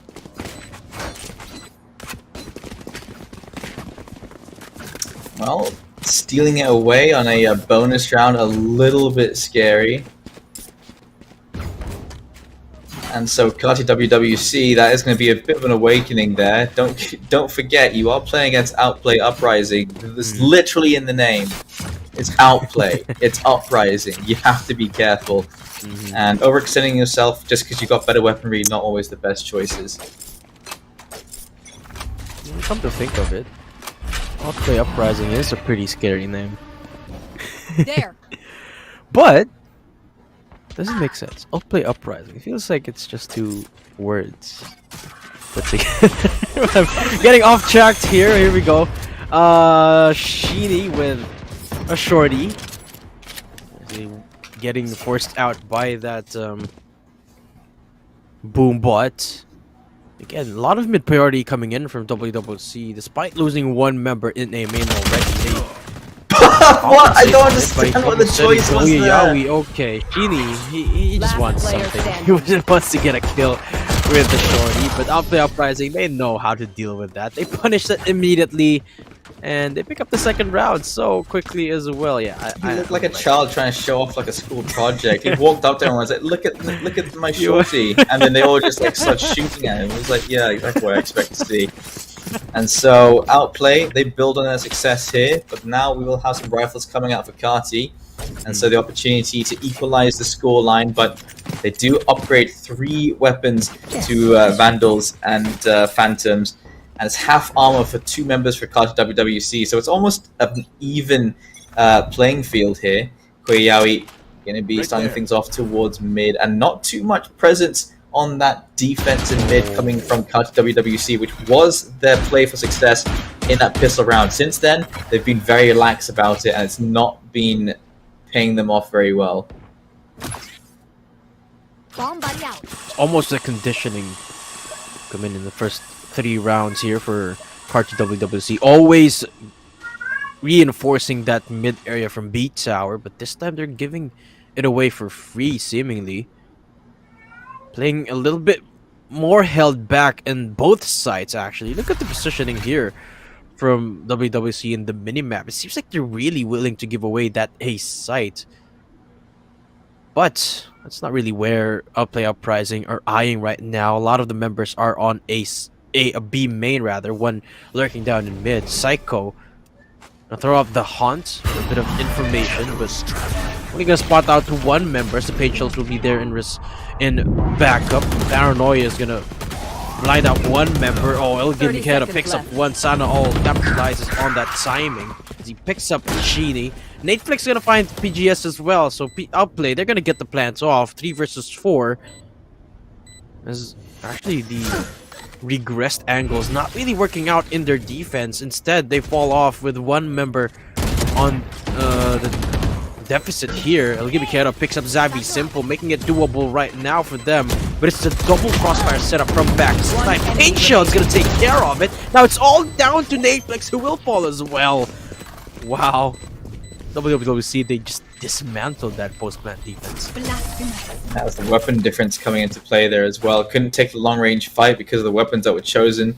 And so that little bit of HP left remaining for the last 2 players, that may not have been the case if they all had weapons, but now they definitely do all have weapons.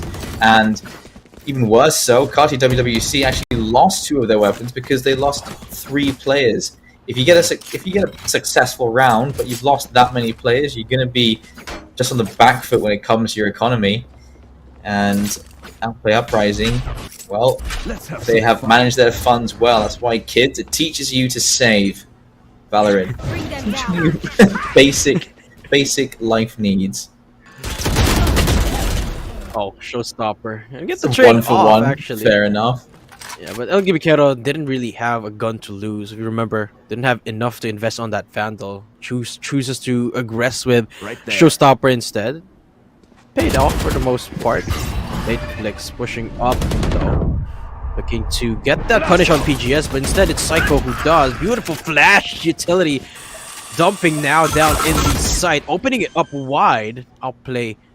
Welcomed by Genie Spike here down in planted. tower, who Last player able to get the standing. connects as of yet. But it's Outplay who's just mowing them all down. Sana all to close it down. What? He just well, it's seemingly they ended that round with very little contest with the sheer utility usage. And economy has been broken for Kati WWC. Outplay, they can start to build up a bit of a lead and more back. Look at the money left for Javi Simple. He's got 6.9k at the moment. He'll be hitting 9,000 on the next round. Psycho is going to be hitting 6k as well. They have built up quite the economy here, so they can just keep buying. Yeah. Meanwhile, Kati WWC, they're having real issues keeping their money on the positive. They're like small right now. They're sitting on a gigantic pile of gold. But nonetheless, Outplay, they're playing this one a little bit, well, slow, because they are slowed and walled off down from A main. Paint Shells, of course, will be there for good measure from Kati WWC. And I like this. Outplay playing a little bit more reservedly. They don't really want to give these upgrades away. Kuyawi just looking to check those members hiding down in B tower. Again, it's the same stack that we saw in the pistol round. Look at those angles, so close. It's again a shorty play here from PGS on top of Sheeny, readying up that flash. We committed any second now. PGS, oh, he doesn't get detected by the cage. Uprising decide to go down into B main, where actually nobody is lying in the wait. So if they decide to push in here, they will be able to take control of site quite easily, especially with the utility that they have. The Haunt will be there to spot them out, but that's about it. Cartoon can't really do anything apart from having the knowledge that everyone's pushing up in B now. Time slowly ticking away. Showstopper activated by Sana all to punish anyone to come out of the dark cover, but nobody does. They're all aware of it. Now Play, get the spike plant down. And here comes the post plant retake. What kind of damage can Carti find here with just the classics and Sheeny getting pummeled out by the aftershock as well? It's so hard to imagine how they're going to be able to do this, but here they go. They're going to attempt anyway. Here comes a blast pack into the judge's arms. Shiny Boy will be able to pick up Kuyawi, and that's about it. Zabi Simple will be cleaning it up shortly afterwards. 4-2 outplay themselves 2 ahead.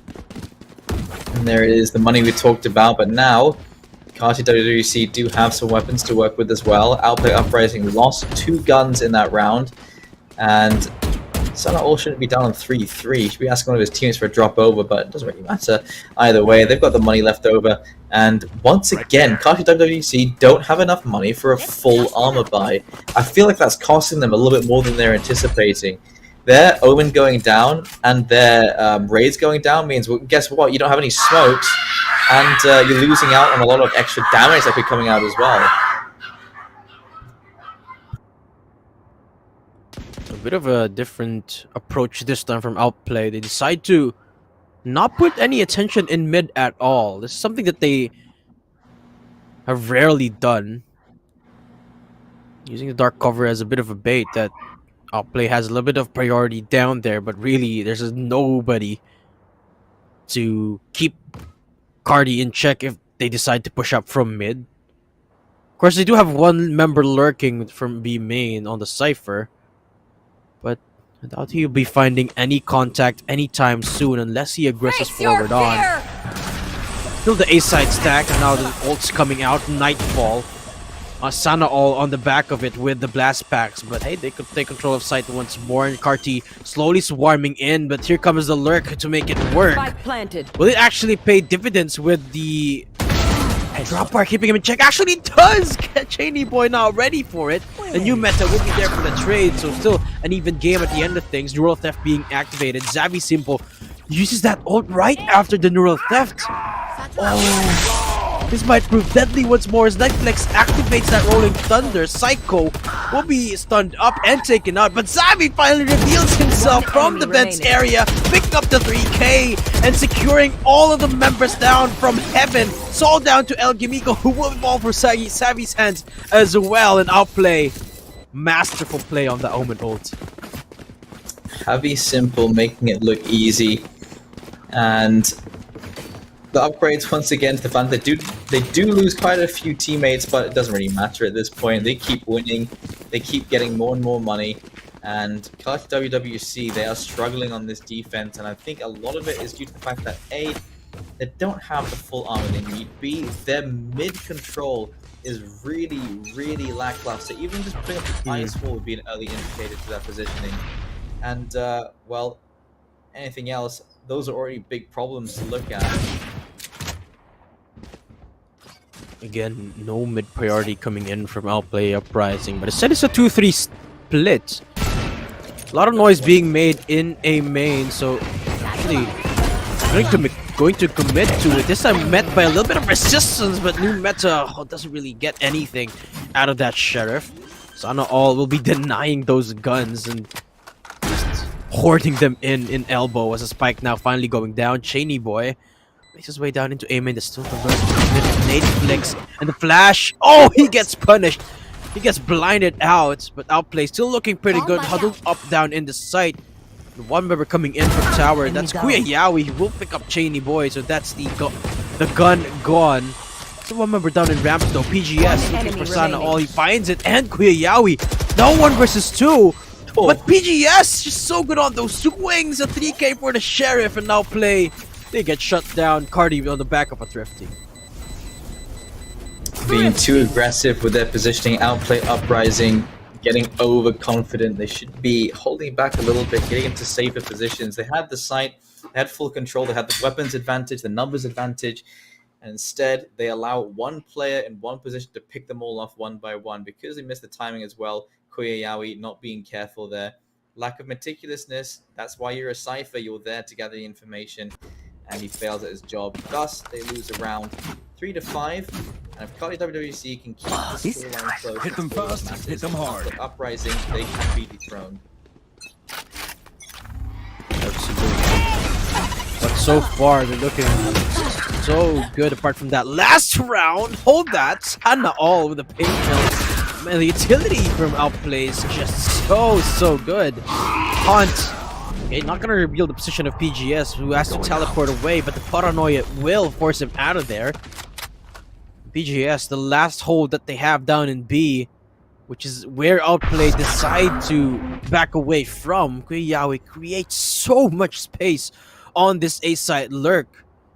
And finally, the Omen ult coming in as well. Oh, he's looking at the right angle. Oh, the peak from new meta. This is so looking scary when Kuyawi finally falls. Plant still coming in now. So Heavy positions himself up into tower again. Going for the peak. Looking pretty scary still. But dark cover dissipates just in time for Sheeny to punish Heavy off it.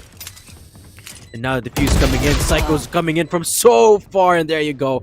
Karti cleans up the round, 4-5, and they're inching the gap here. This should be a call for a pause. Outplay are not playing together as a team anymore. Their confidence has got to them. And now they're playing disconnected. They're not in post plants together, and we're seeing a big lack of crossfires coming through here as well. Yeah. Really, like after a start like that, you should be walking away with a win. Yeah. Paint shells, you got 2. How often do you even see that type of utility play, but then losing the round? So the other thing, their A take are currently they focus on the B side. Look at this now. WWC are the ones getting confident now. Now they're getting forced back into their own spawn. Yeah, El Gimikero just riding that momentum wave high. Sanao gets pummeled down to 4 HP, but again, Kuyawa creates that space, but only to get shut down by New Meta. Also, now they're scrambling for air. Where are they gonna go? Where's Netflix and Sanao gonna go? 5 members still against them. And their options are slowly running out, especially with Spike not even in their control. At least they will be able to pick up Chani, boy. But what else can they find here? Chini. Okay, running for the hills now, but that reveals both of their positioning. And all it takes is 1 peek, because remember, Sanao is down to 4 health. Flashpoint, beautifully timed peek right there. Chini still at an off angle up in rafters. But Sanao is aware.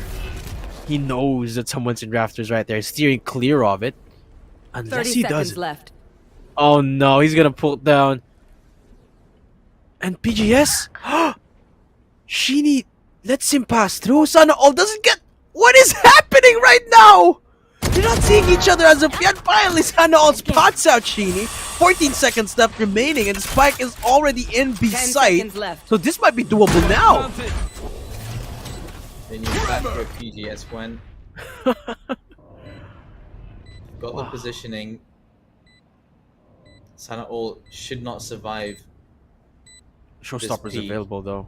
Oh, Here comes the party! that's it. Last With player that standing. shot, and he One does get the enemy trade remaining. off. So that leaves Netflix in a doable spot, and he gets it. 6-4 outplay. See, that's the thing. Outplay Uprising, they can win those type of rounds with 1 HP and 2 versus 5s. But when they have the the 5 versus 3s, that's when they falter. That's the thing. You know that Outplay, you know that they can win these rounds when you put them at equal footing or even at an advantage. But like you said, they're slowly faltering, and for reasons unknown.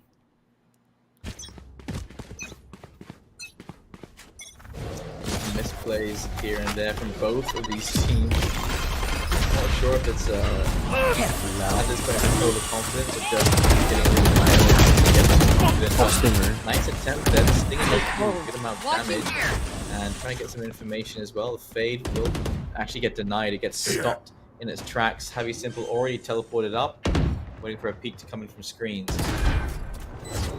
Bring them down. There you go, Outplay. Get themselves into the post plant. Javi, beautiful swing from rafters. Gets down into hell, so Cartier really pressed it, getting pressed right now. And this is Outplay. This is exactly what they're supposed to be doing in the past couple of rounds. They do get traded out for now, but Outplay, they should have this round in the bag, and they will. 7-4 now, and as long as they play their rounds like they're supposed to, like that, Outplay shouldn't really be struggling with these rounds. That's absolutely right. Currently, Netflix is on 9 assists. That's plenty, with Psycho on 7 as well. Really providing a lot of information and supports as the initiators are doing a lot of what they're supposed to be doing. Heavy Simple crowning at the top with 13 kills. Controller out-fragging the duelist. That's but it does happen on occasion. Face your fear! Good example.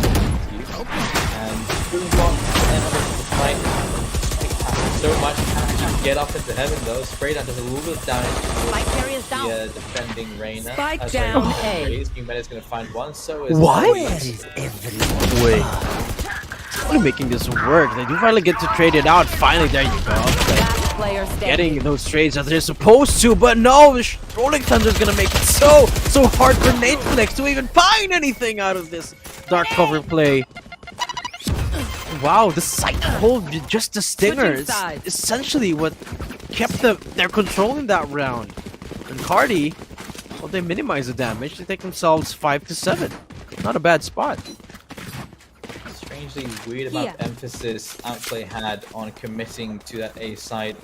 Never once thinking about rotating, never once considering the fact that their B side takes were just that much better. Oh well.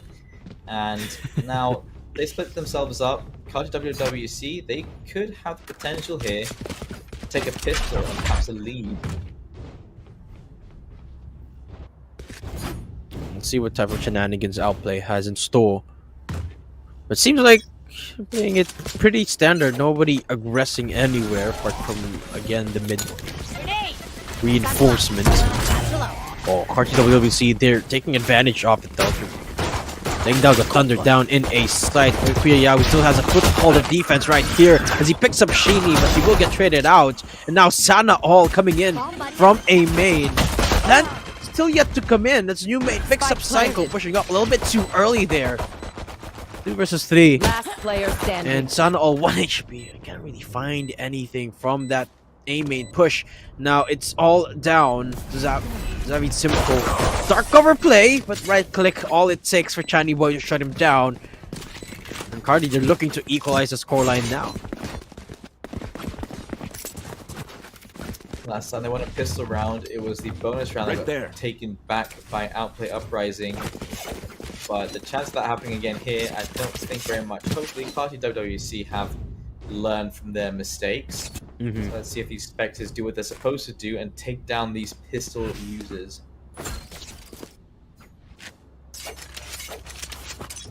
Seems like they're, I think, for the exact same strategy that they did in the last round. Just commit to A, use the blast backs to get in quick and easy. And there you have it. They have taken control of site once more. Like, really get the read off right in that round. But of course, it is the bonus. Just looking to find as much damage as they possibly could. Spike planted. A lot of noise being made from all of their entrance points, and a lot of things to keep them in check as well. New Meta being the first one to do just that. Yeah, we'll be able to pick up PGS, but New Meta's just absolutely going ham. Spectre or Ghost. 1 enemy remaining. And now, WC will be cleaned that up pretty simply. Play their round advantages is now gone, but at least they'll be able to again invest on their assault rifles. Nothing stolen this time around, and 7 to 7, a good scoreline to have. And could be the bonus round as well, going up against a very odd buy coming in from Outplay. 4 rifles, 1 Spectre. For a second, we had a little bit less than that. But they've had to invest everything. They don't get to keep all that money they built up in the first half. If they can convert this somehow, it's not going to be an easy round. But it would be the start of end Outplay Uprising as LG tries to rush straight in. Heavy Simple shuts him down.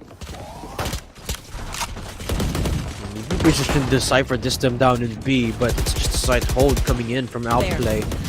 Really denying that push from Cardi. Nobody's fallen as of yet for Outplay Uprising. WWC just struggling to even control tower, or even ramps for that matter.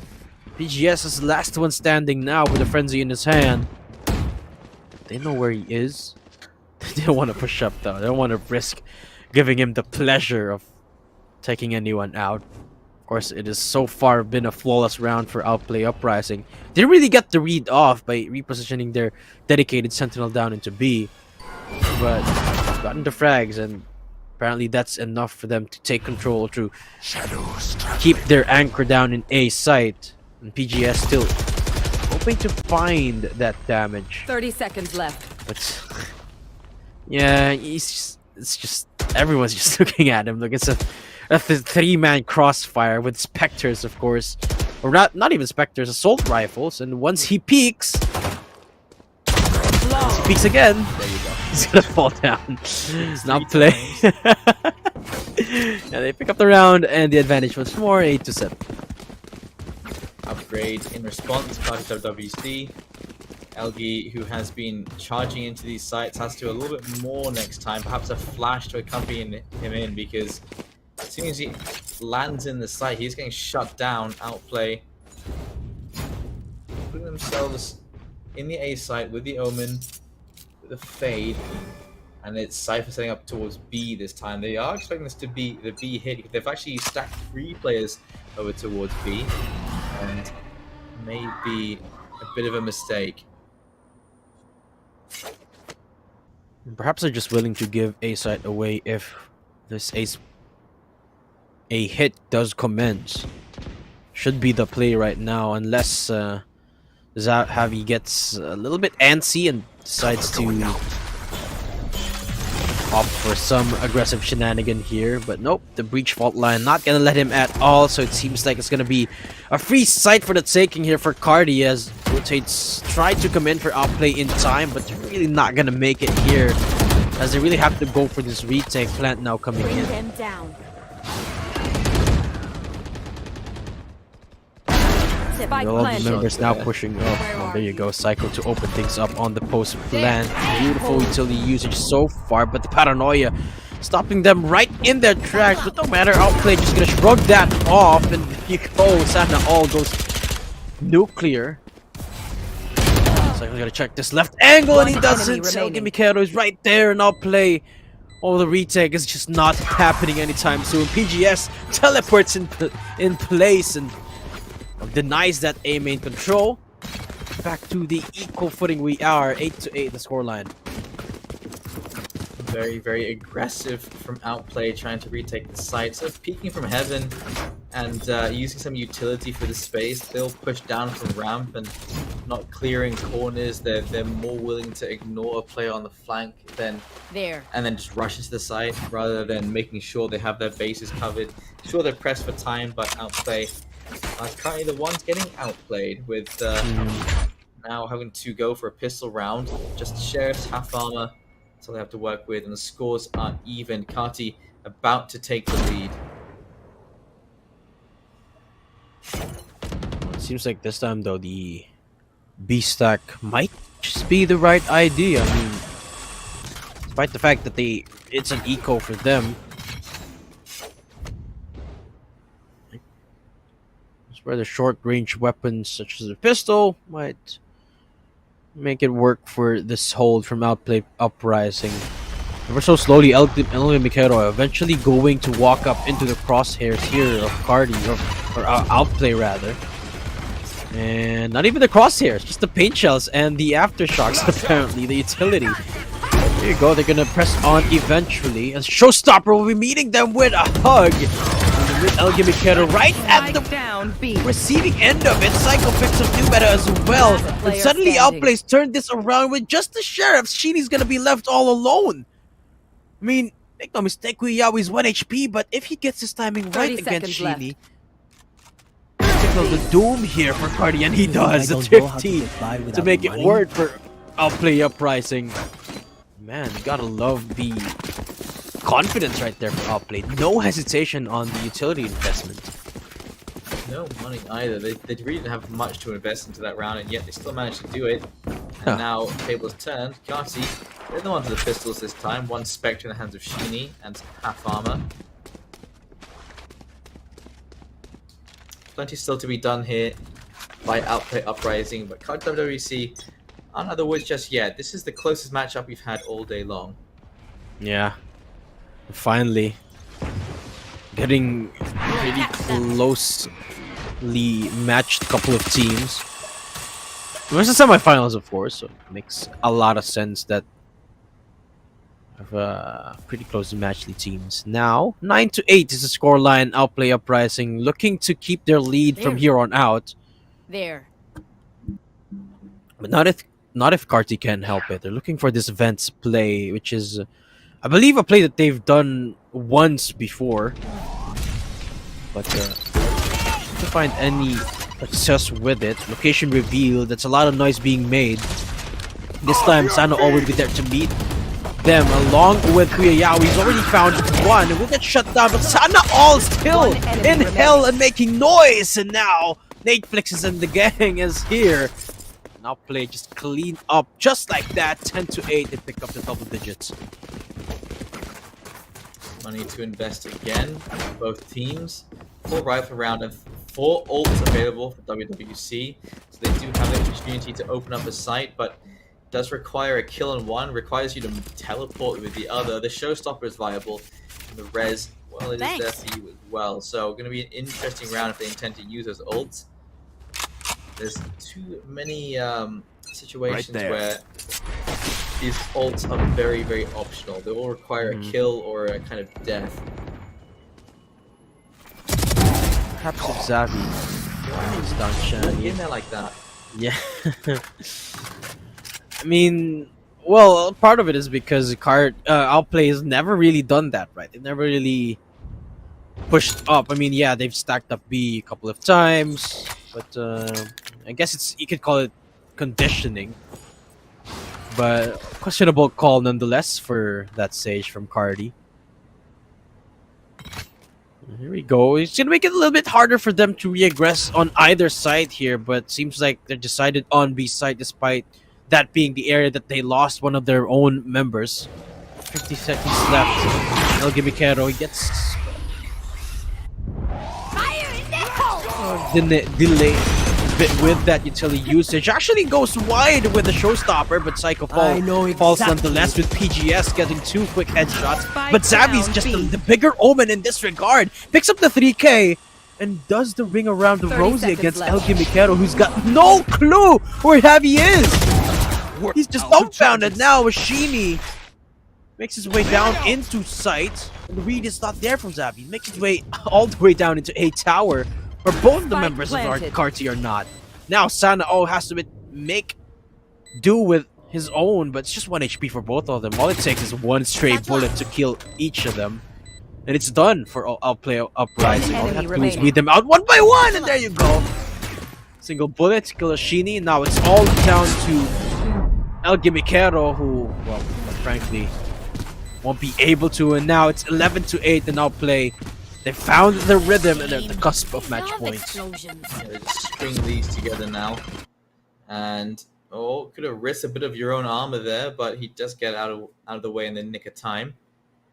And, I mean, 11-8. The scoreline, a difficult comeback now. We are seeing a big gap trying to form.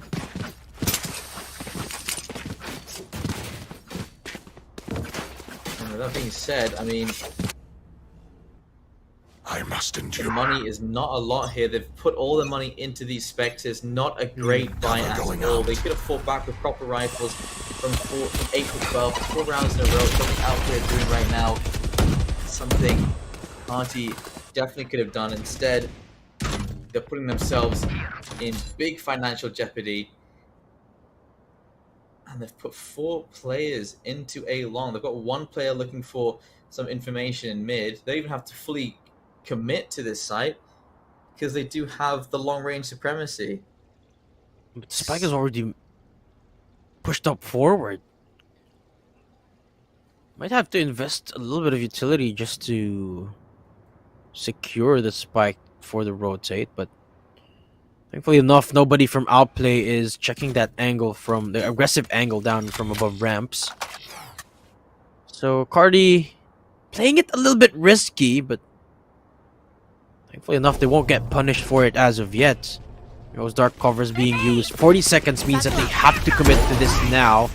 And El Gimikero gonna lead the charge, but the showstopper stops him right in his tracks, and he's just 30 gone. seconds He's left. just splattered all across hell. And now Tower is getting swarmed by Cardi, but can they even press on? Seems like Outplay is willing to give this one away. They know, they're hearing this noise from BGS. He gets spotted by the New World. Left the Nightfall. Psycho's unaware of it. New Better picks up Sad and all, but where are 10 they going to get seconds this left. plant off? It seems like the answer is B. Where members of Outplay of Esports are already planted. here. 1 HP left. Paranoia comes out and he gonna get them both. 1 enemy remaining. Oh, now the rotates coming in from both of these teams, but at the end of it, Outplay come out on top on a 1 versus 3.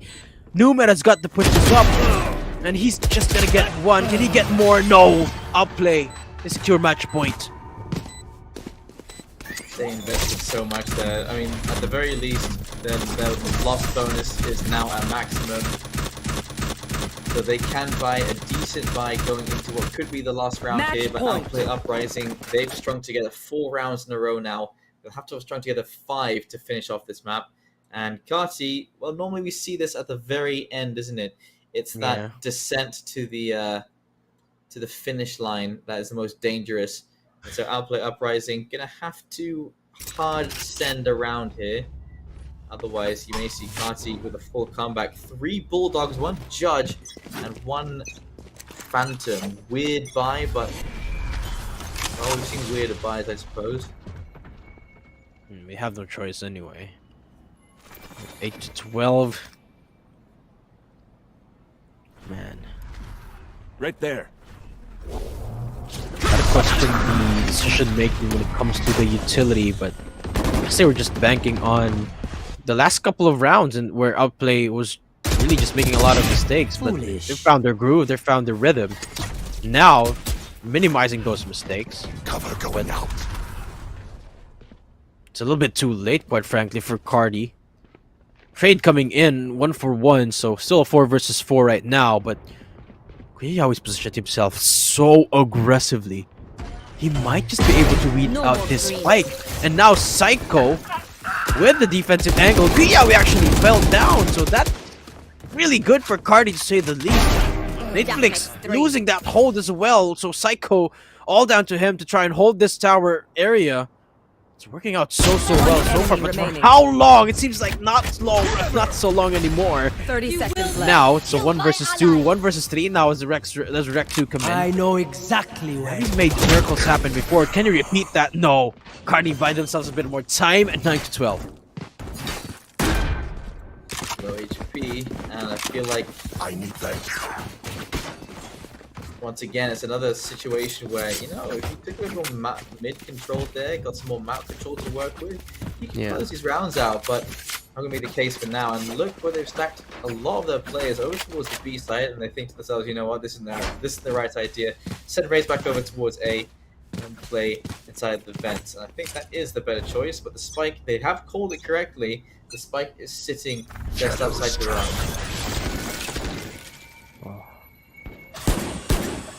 Again, the read might not be there for Outplay. Only 1 member down in sight. Granted, it's a pretty good angle. And Zavi gets spotted out early on, so he has to TP out immediately out of there. But question, gotta ask if Cardi's actually going to commit to this, but they get the spam against Zavi. So they're probably gonna make the rotate right here, or maybe just gonna get for the sound cube bait, which might be what they're doing because they're pinging beast sites right now. So they're about to lay out the dark covers. Bring them down. They feel that the execute about to come in. Sends out a little bit of perhaps information gathering down in mid, and here comes Rolling Thunder to come out. Outplay. They hear everything happening right now. Netflix with the counter util goes for the peek and does get one. I have to admit, a little bit aggressive, but 30 seconds left. I think that kill is going to make it a little bit worth it there. 2 versus 4. Outplay. Again, these mistakes, it seems like they're feeling the pressure here, Jaeger. It's all down to Sana all again. Spike planted. And remember, this is the last round where they can afford the guns, because after this, if they lose, won't be able to afford anything, and there you go, 10 to 12. Cardi might just have been permitted the comeback here. It's getting close. New meta, Ree standing up here as well. 23 kills in his name. And Sana's up on 24. Still dishing out those numbers.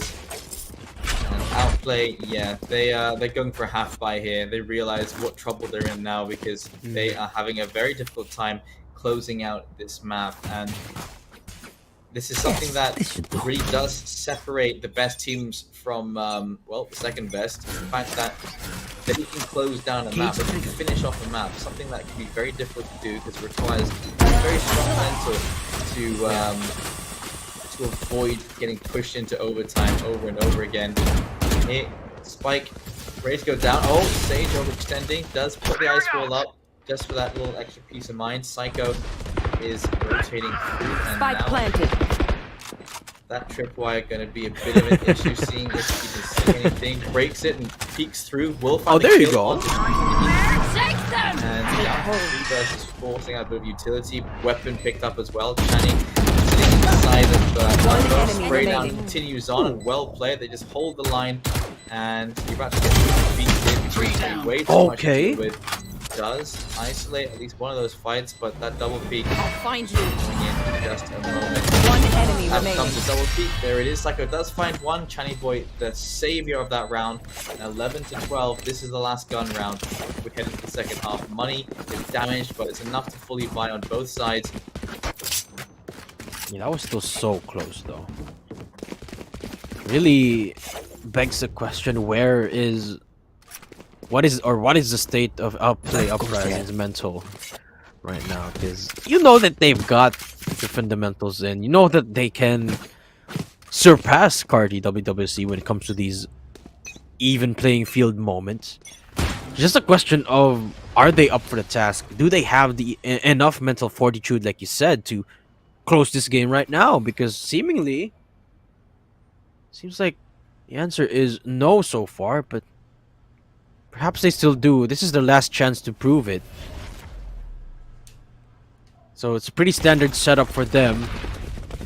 To each site. And they're anticipating someone pushing up from this dark cover. But nobody's coming nowhere near that from Outplay Uprising. They're just holding on to their angles right now. Another dark cover comes out, actually, but by this time, Cardi knows what's up already. Mid control, that might be the key for Cardi here, because for the most part in this defense, Outplay's really just been willing to give this away. They are playing very, very loosely for that mid control. Again, it's like they have no way of telling if someone were to push up in through vents or up into heaven. They're just playing Right deep there. inside the site, which means that even their rotations would be cut Yeah. short. Exactly. 30 seconds left. Outplay really struggling with its defense, not knowing where to put themselves. Very weird setups being placed here. And smokes go out. Full set over towards the side. And Showstopper goes up into heaven, doesn't hit anybody. Boombot comes out.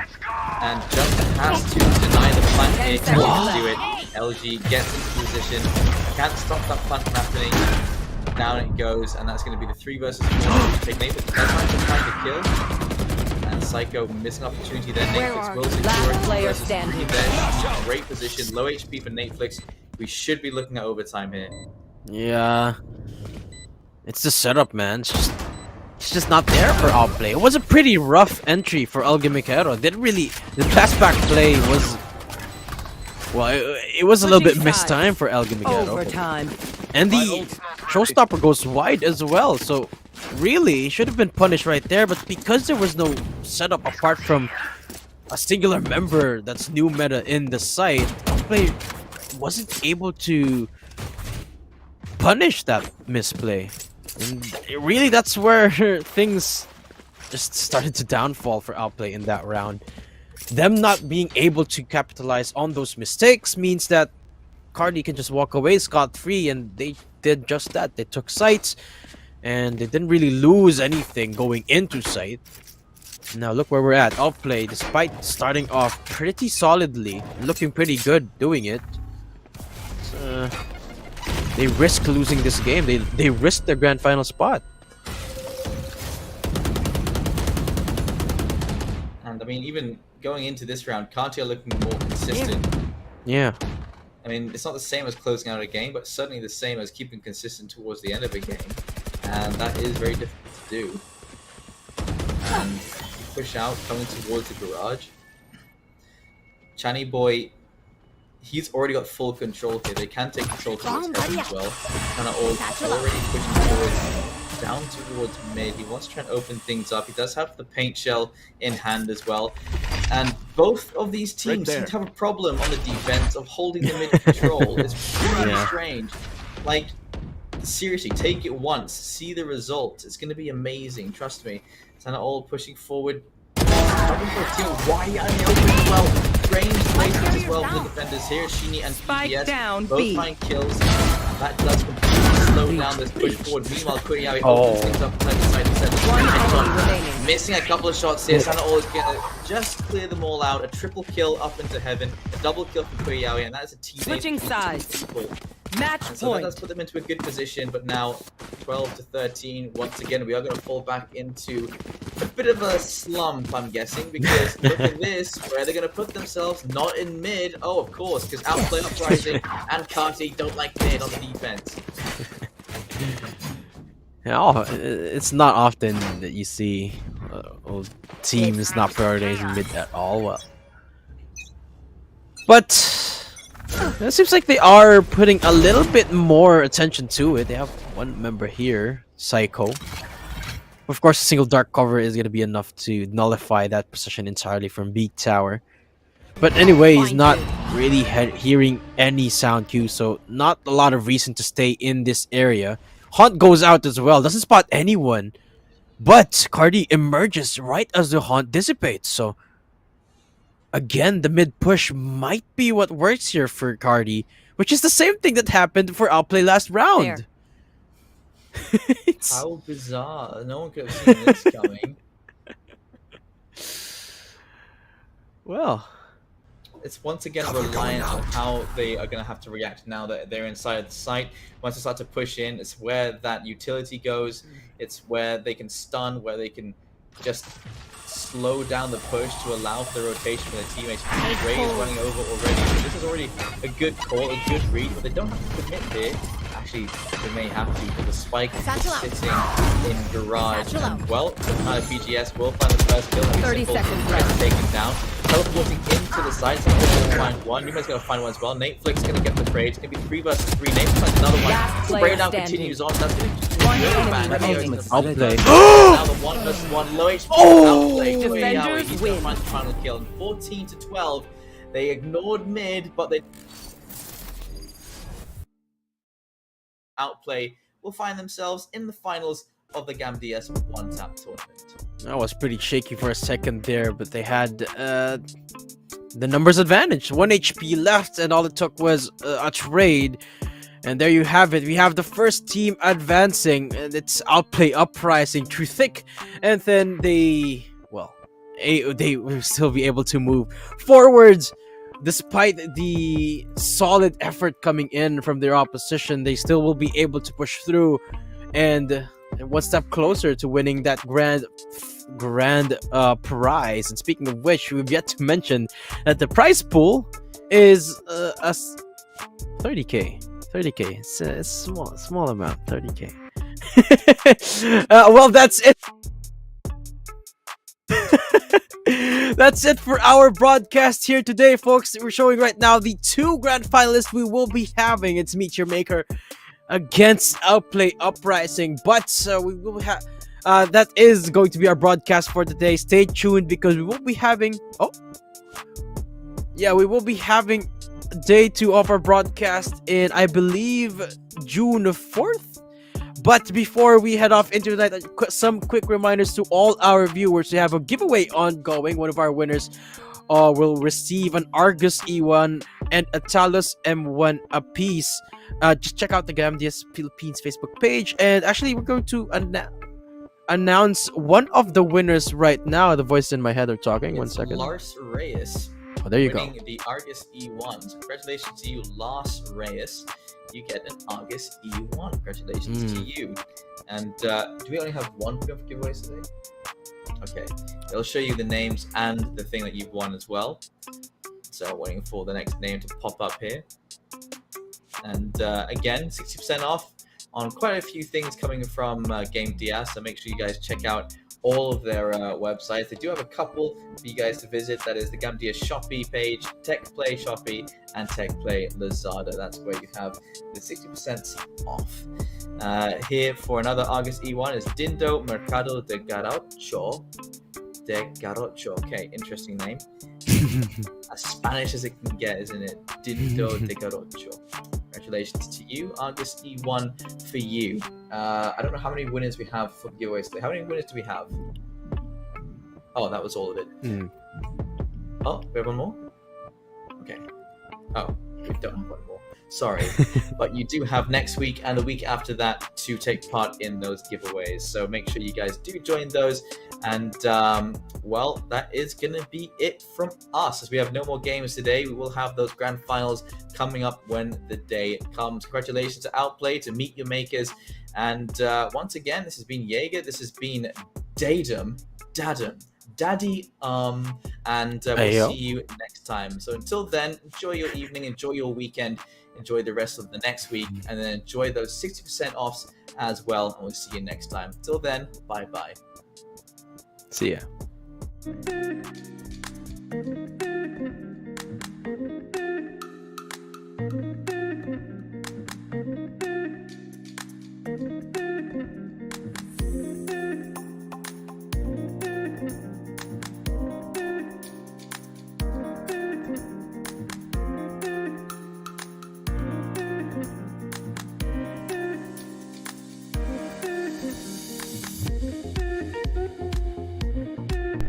How do you like the Aphrodite Gaming Chair series? Let us know in the comment section down below. If you enjoyed the content, please like, share, and subscribe to the channel while turning on the upload notifications to ensure that you do not miss any future updates, releases, and special giveaways.